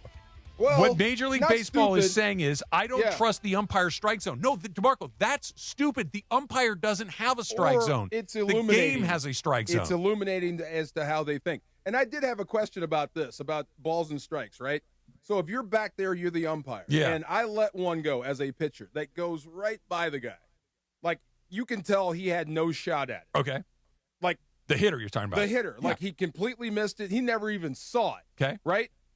And I'm just a hair outside the strike zone? Why is it a ball? Because it didn't go through the strike zone. If my toe is only out of bounds by this much, but I got everything else right, am I inbounds or am I out of bounds? That's true.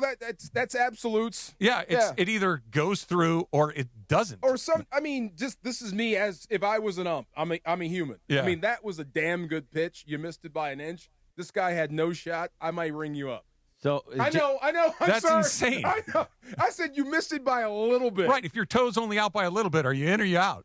You're out. Right. Right. Why is it different for baseball? Move it to holding then. Holding's different. It's kind of subjective, right? I mean, but this is not subjective. That's the whole point. Okay, right. I know. This is objective. It either goes through the little grid You're or it doesn't. You're 100% right. You're 100% and these guys, this is why these guys drive me bonkers.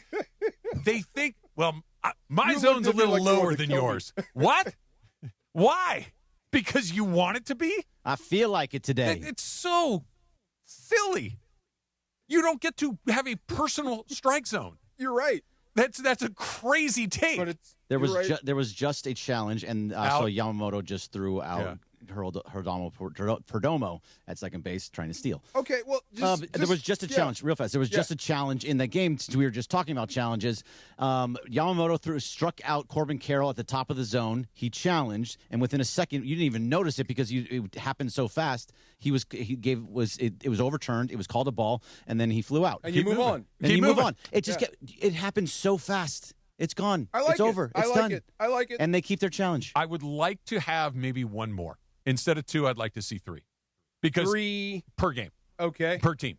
Like right now you get 2. And as long as you keep getting it right, you can keep doing it. Yeah, they still have 2 right now. Yeah. But if you get 2 wrong, you're done for the day. Unless it goes to extra innings, then you get another one back. Okay, yeah. But it works fast enough that it's not like we're stopping the game. It's not like football and basketball where the game stops. That was super quick. It happens in a couple of seconds. Straight up with me, Travis Rogers, sponsored by Blue Ice Vodka, America's largest potato vodka. Double gold rated, just 64 calories an ounce, and made from Idaho potatoes. Clean, smooth, no additives. Blue Ice Vodka, premium taste, nothing extra. Now, not trying to convince you, because you're right. And the way you looked at me just now, not trying to convince you, but isn't it fun sometimes when you have an ump that has a low strike zone and everyone knows it, and you kind of have to adjust to it? Isn't that part of the charm of the game? I understand your point, and the problem is if the hitter doesn't know what is and isn't a strike, the game gets weird.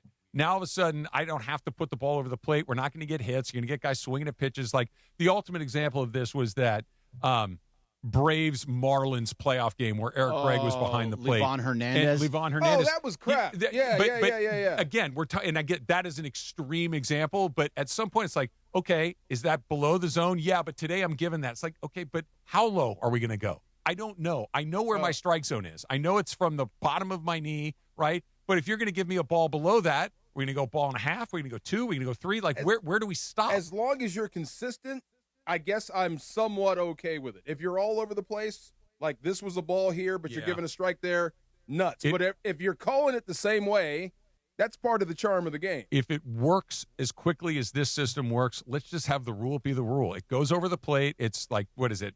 To the 60% of your height to 20% or whatever that, that ratio sometimes is. it's at your belt, sometimes it's at your chest. Like, but it's really they measure these guys. Like Aaron Judge's strike zone is a different shape than Jose Altuve's. He's just a bigger guy. That's true. So there's more strike zone there, so you get a little extra room to work with, and that's just we know this. Look at Shohei right now. You can see the box. It's from the top of his knees to just over his belt. Yep, that's his strike zone. Throw it in there, I dare you. Yeah, I would love for him just go yard right here. You know, he hit one on opening day last year. It's funny, when I was out there watching it last year. See, they might challenge. I mean, he could challenge if he didn't. Oh, no. Well, Shohei always adjusts his helmet after every pitch. I'm like, is he tapping or is he adjusting? That was a ball, but they called it. And again, we'll keep moving. Yeah, just keep going. The umpires do a really good job. You don't mind that there? Well, he didn't challenge it. It was a ball, though. Yeah. Look, if you're asking me what I'd want, let the damn computer call balls and strikes the entire game. You know, that's what I thought you meant. Yeah. You're talking about challenges. Yeah. Okay. Look, this is the beginning. We'll add more. Once it's in, it never goes out. Right? So we're going to add more and more. The umpires will still have their jobs. You still got to say whether or not out hit a safe, guy, out safe, fair foul. Like, all of the administering of the game, that's not going anywhere. You can't do that with the computer. But this part we can, and you can do it quickly. You think it limits ejections? There's no more arguing. It's a computer now. I think it absolutely will, because usually those ejections happen because something has been percolating throughout the course of the game. Yeah, but now that's fixed. Yeah, okay. Done. Yeah. See, and I love that. So guys like Cowboy Joe West, and they're a single for Shohei. Let's go. Guys like Cowboy Joe West, you don't have to worry about that. There was a time where Justin Turner would consistently get called that outside strike over and over. It was always a ball, but he consistently be called that outside strike. It happens to Mookie Betts a lot too. The outside strike gets called, and you're like, what is happening? And it ruins the entire at bat. Because if you're down 0-2 because of 2 bad calls instead of being up 2-0, that's a different way to approach the plate. What it also does is it eliminates umpire grudges. Like you can't bang me on a ball that's, 5 inches off the plate because I gave you the stink eye the last at-bat. Because I can just tap, and it's coming back. What if you're wrong, though? That would. But what I'm saying is those guys would exercise agendas on balls that weren't on the black. They weren't on the corner. Like, the ball would be off the plate this much. It's right. Those are easy for professional hitters. They're going to know that ball's off the plate by a mile. Tap. They won't get to do. Now they could take a shot on a borderline pitch, but a borderline pitch should probably be swinging anyway. What if the hitter's wrong? Like it's an obvious strike. And he challenges. Oh, you challenge that? That was an obvious strike. Yeah, grudge. Until the next. Try it again. Try it again. Right. Yeah. Like you can't do it very often. You might say, well, man, that was a weird one to challenge, but you're not going to get these long-running series-long grudges. Happens all the time. How long do you think Luka would stay in a baseball game? You know what he'd be? He'd be bald because he'd be tapping his head the whole time. All his hair would come out of his head. Who's the shortstop for? Is it Ahmed? Yeah, it's Ahmed. That was a great dive. Oof, nice play. This is a good infield for the Diamondbacks. Diamondbacks are a good team. I think they're the second best team in Johnson. You finally found it, huh? I knew you'd get there eventually. I had to cut it out because the audio was so low. Nolan Arenado made that play right there. Oh, it was Arenado. Arenado, that's right. He's in Arizona now, too. He's over the... You know he has, like, the 7th highest New jersey sale? Arenado. New in Arizona. team, famous name. Yep. Yeah. I mean, he's great defensively. Great third baseman. One of the greats of all time. All time. He a Hall of Famer, you think?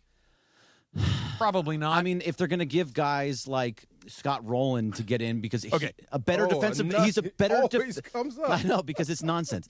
But Nolan Arenado is a better baseball player than Scott Rowland. I agree with you on that, but take the Scott Rowland of it all and put it aside as hard as that is, and I'm with you on that. But just in a kind of like third base. Is he a Hall of Famer? Like when you think about like Clayton Kershaw, Shohei Ohtani, Mookie Betts, Freddie Freeman, those guys are Hall of Famers. Is Nolan Arenado like that? I don't think so. So no, I don't think so unless you're going off of defense. He also played most of his career in Colorado, so that really hurts him. But if you go back, he was something like an 8-time or 10-time platinum he's an amazing glove winner. That is the best player in the game. So he's been amazing defensively. If you go off of defense, then maybe he gets in, but I don't think he's a Hall of Famer. All right, it is a Cosm Ticket Thursday. You got another chance right now, 213-799-0139. Caller number 7 is going to win a 4-pack of general admission tickets to watch the Elite 8 at Cosm this Saturday at 3. You can surround yourself in the action and experience March Madness like never before, only with ESPN LA. If you've been to Cosm, you know how cool that is. If you have not, you need to call because you will have an incredible experience. 213-799-0139 for a chance to win a 4-pack of general admission tickets to watch the Elite 8 this Saturday. Caller number 7 will win that prize. 213-799-0139. Little shop talk is coming up next. It's DeMarco and Travis, ESPN LA.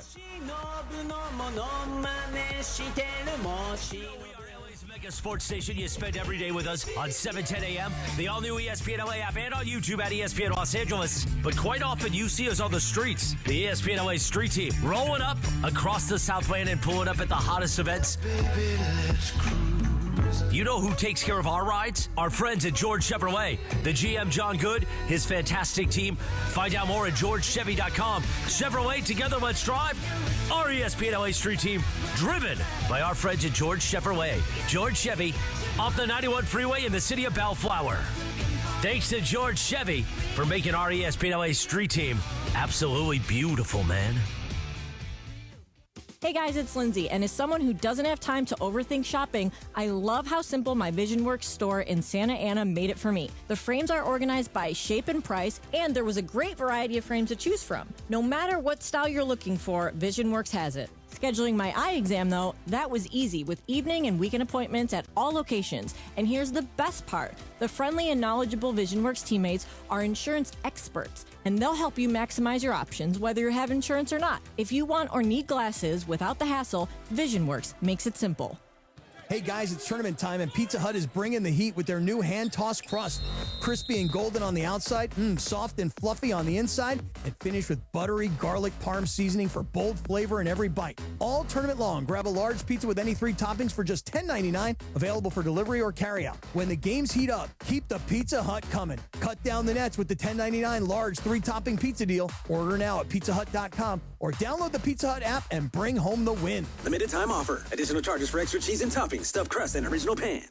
Individuals and businesses with tax problems, listen carefully. Do you feel like you're losing control of your finances? If you owe over $10,000 in back taxes or have unfiled tax returns, we can help you take back control. The IRS is the largest and most aggressive collection agency in the world, and they can seize your bank accounts, garnish your paycheck, close your business, and file criminal charges. Take control of your tax problem now by calling the experts at U.S. Tax Shield and take advantage of the Fresh Start program and new laws that may allow us to negotiate a settlement for the lowest amount possible. Our team of tax attorneys and enrolled agents can stop collections and get you protected so you can take control of your financial future. U.S. Tax Shield offers a price protection guaranteed quote to get you protected today. U.S. Tax Shield is A+ rated with the Better Business Bureau, so call now. 800-687-5192. That's 800-687-5192. U.S. Tax Shield. 800-687-5192. Prizes, flyaways, even cash money. You want it? We've got it. Find a list of all contests and official rules by visiting ESPNLAcontests.com. That's ESPNLAcontests.com. Every 40 seconds, a child is reported missing. That's 2,000 children every single day. It's a heart-wrenching reality that we can no longer ignore. Find the Children is a non-profit organization dedicated to helping find missing kids. You can be a part of their mission by donating your unwanted vehicle, running or not. Call 1-800-294-0222. We guarantee that you will receive the maximum tax deduction. We provide fast, free pickup with 24-hour response. Call 1-800-294-0222. Find the Children provides crucial resources to help find missing children and educational materials to teach kids how to recognize and avoid predators. Our recovery programs have a proven track record of reuniting kids with their families. It's time to act. Donate your unwanted or unused car. Help us build a world where every child is safe. Pick up the phone and call 1-800-294-0222. Together, we can bring these kids home safely. This advertisement was paid for in partnership with Cars R Us and Find the Children. Yo, real talk, real sports, real LA. Yo, what's up? It's Will I Am, and you're locked into DeMarco and Travis on ESPN LA. Afternoons with DeMarco and Travis rolls on. Back to the guys. It is Dodgers opening day, and opening day for the Halos as well. We're talking about it all day long and getting you pumped for the Boys and Blues race to the Fall Classic for the third year in a row. Be sure to react to the game tomorrow morning, 6:30 a.m. with the Blue Review on our YouTube channel at ESPN Los Angeles and with LA's only local morning sports show, the Sedano and Cap Morning Show at 7 a.m. on LA's mega sports station, ESPN LA 710. All right, little shop talk to get us going right here. Happy 82nd birthday to Diana Ross. Turns 82 years old today. Upside down. Yes. You turn me. I told you I binge watched Blackish. Yeah. Her daughter is on the Tracy show. Tracy Ellis Ross. And I was love her. I yes, do too. Me too. I do too. She's great. Trying to explain to my people, this is Diana Ross's daughter, and they didn't get it. So I had to go down the rabbit hole. But you had to explain who Diana Ross was. A little bit. Yeah. Right, a little bit. Yeah. There you go. Another musician, Steven Tyler, turned 78 today. No way. Yeah. That's him and Keith Richards. It's a wonder they're still with us. Yeah. Yeah. When your nickname is the Toxic Twins, or you're one of the Toxic Twins, the wonder you're still here. 78's good if you live your life the right way. No doubt. Much less if you're doing all sorts of other stuff. Martin Short turned 76 today. Leslie Mann turns 54. She's in Knocked Up, and this is 40-Year-Old Virgin. She's the one that puked on Steve Carell after 40-Year-Old Virgin. Really? Yes. Leslie Mann. Let me look her up. She's married. This is 40.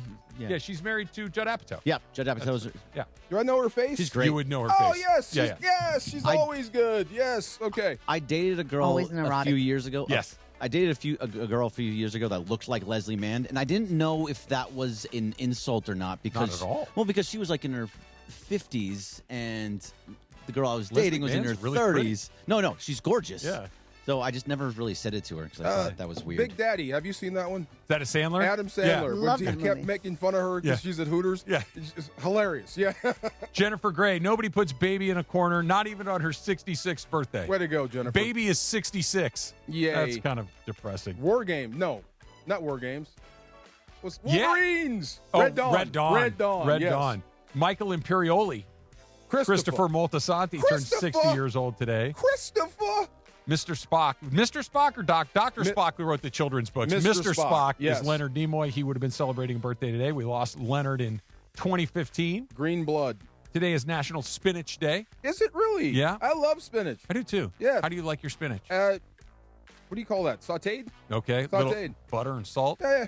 Yeah. A little black Serve it pepper up. in Let's there. go. Maybe we Yes. can put a little cream, a little shallots, blend it up, get a little cream spinach in there. So you like the cream in there? I can leave the cream out. A little bit. Little bit. I could need it either way, Yeah. but like if you go to a steak place and you're going to blend it. That's true. You can kind I'm not making the drag it through spinach. there. If they make the spinach has cream, I'm eating it. Yeah. Today in 1953, Dr. Jonas Salk announced that he had successfully tested a vaccine against poliomyelitis, the virus that causes polio. See, now this is the guy that needs a statue. Jonas Salk? Yes. Yes, I'm with you. This is the guy that needs a statue, not another athlete. Let's put him He's up. probably got somewhere outside a hospital somewhere, right? I would hope think. so. Yeah, it should So, be big. outside of a lab Right. somewhere? I don't know. Number one hit, Rich Girl by Daryl Hall and John Oates today in 1977. That was 1977. Wow. We were 6 years old. Well, I don't know about you, but music didn't have a face, so I used to hear Rich Girl and a lot of Hall & Oates. Yeah. And I was completely surprised when I saw You're them. not alone. You're not alone. Yeah. Those guys and Michael McDonald fooled a lot of people. Are you kidding me? Wow. Yeah. Michael McDonald in the Yacht Rock documentary talks about that experience. Like he had a ton of black fans, and because they're like they did not know that he was a white guy until they saw him. Like, No we love idea. the music anyway. No idea. Yeah. Today, number one hit, "Man in the Mirror," Michael Jackson. Want to take a guess at what year that was? 88. 88. I'm looking right at it. It was 88? Okay. I feel like that song and "Rich Girl" came out at the same year, and they were 11 years apart. Yeah. We need another one of these. I wasn't even born when that song came out, Man in the Mirror. You weren't born When were yet? you born? July 88. Oh, okay. Almost there. In 88. Okay. I wasn't born. Can I give you something that just came across? It's not a this day in some way, but this is the first Sweet 16, because it's all starting today, since 1954 that doesn't include Kansas, Kentucky, UCLA, or UNC. Really? Wow. Kansas, Kentucky, UNC, or UCLA. Okay. That's kind of crazy, right? Interesting. Yeah, it is. That is. It's in the air. College basketball is so weird. Ohtani Yeah, but wins it's the Cy exactly. Young. Nobody Yeah. It's nobody so weird. follows it the way that they used to. I will say this. I don't follow it the way that I used to. I did watch a lot of the first two rounds. It was super fun. It's the first time I've watched it in a long time. I had a really good time watching it, and I have not said that in 15 years. I love wall-to-wall hoop. Yeah. Sometimes I don't need to know who's in the game. I just like the game. I need good teams to almost lose. Okay. You know what I mean? Like yeah. I like it. Like when Carolina lost, that was kind of fun because they blew a big lead and the whole thing. But I like it when Duke gets pushed, but they pull it out. I like the Blue Bloods to keep moving through, even though we don't have nearly as many. We're like on that. I cannot wait to come back, talk a little Dodger baseball tomorrow. We'll have a game in the books. You got the Blue Review coming up. 6:30 first thing a.m. in the morning. 6:30 in the morning. What's going to be your lead, Greg? It's going to be Yamamoto. Yamamoto. Magic Not a bad Johnson. lead. And not Big Magic stuff. See, we've created a monster with DeAndre. With the Big Magic Johnson Donald might be one of the Sterling leads, prop. too. We will I need see that you drop. all tomorrow right here. DeMarco and Travis, ESPN LA. Big Magic Johnson.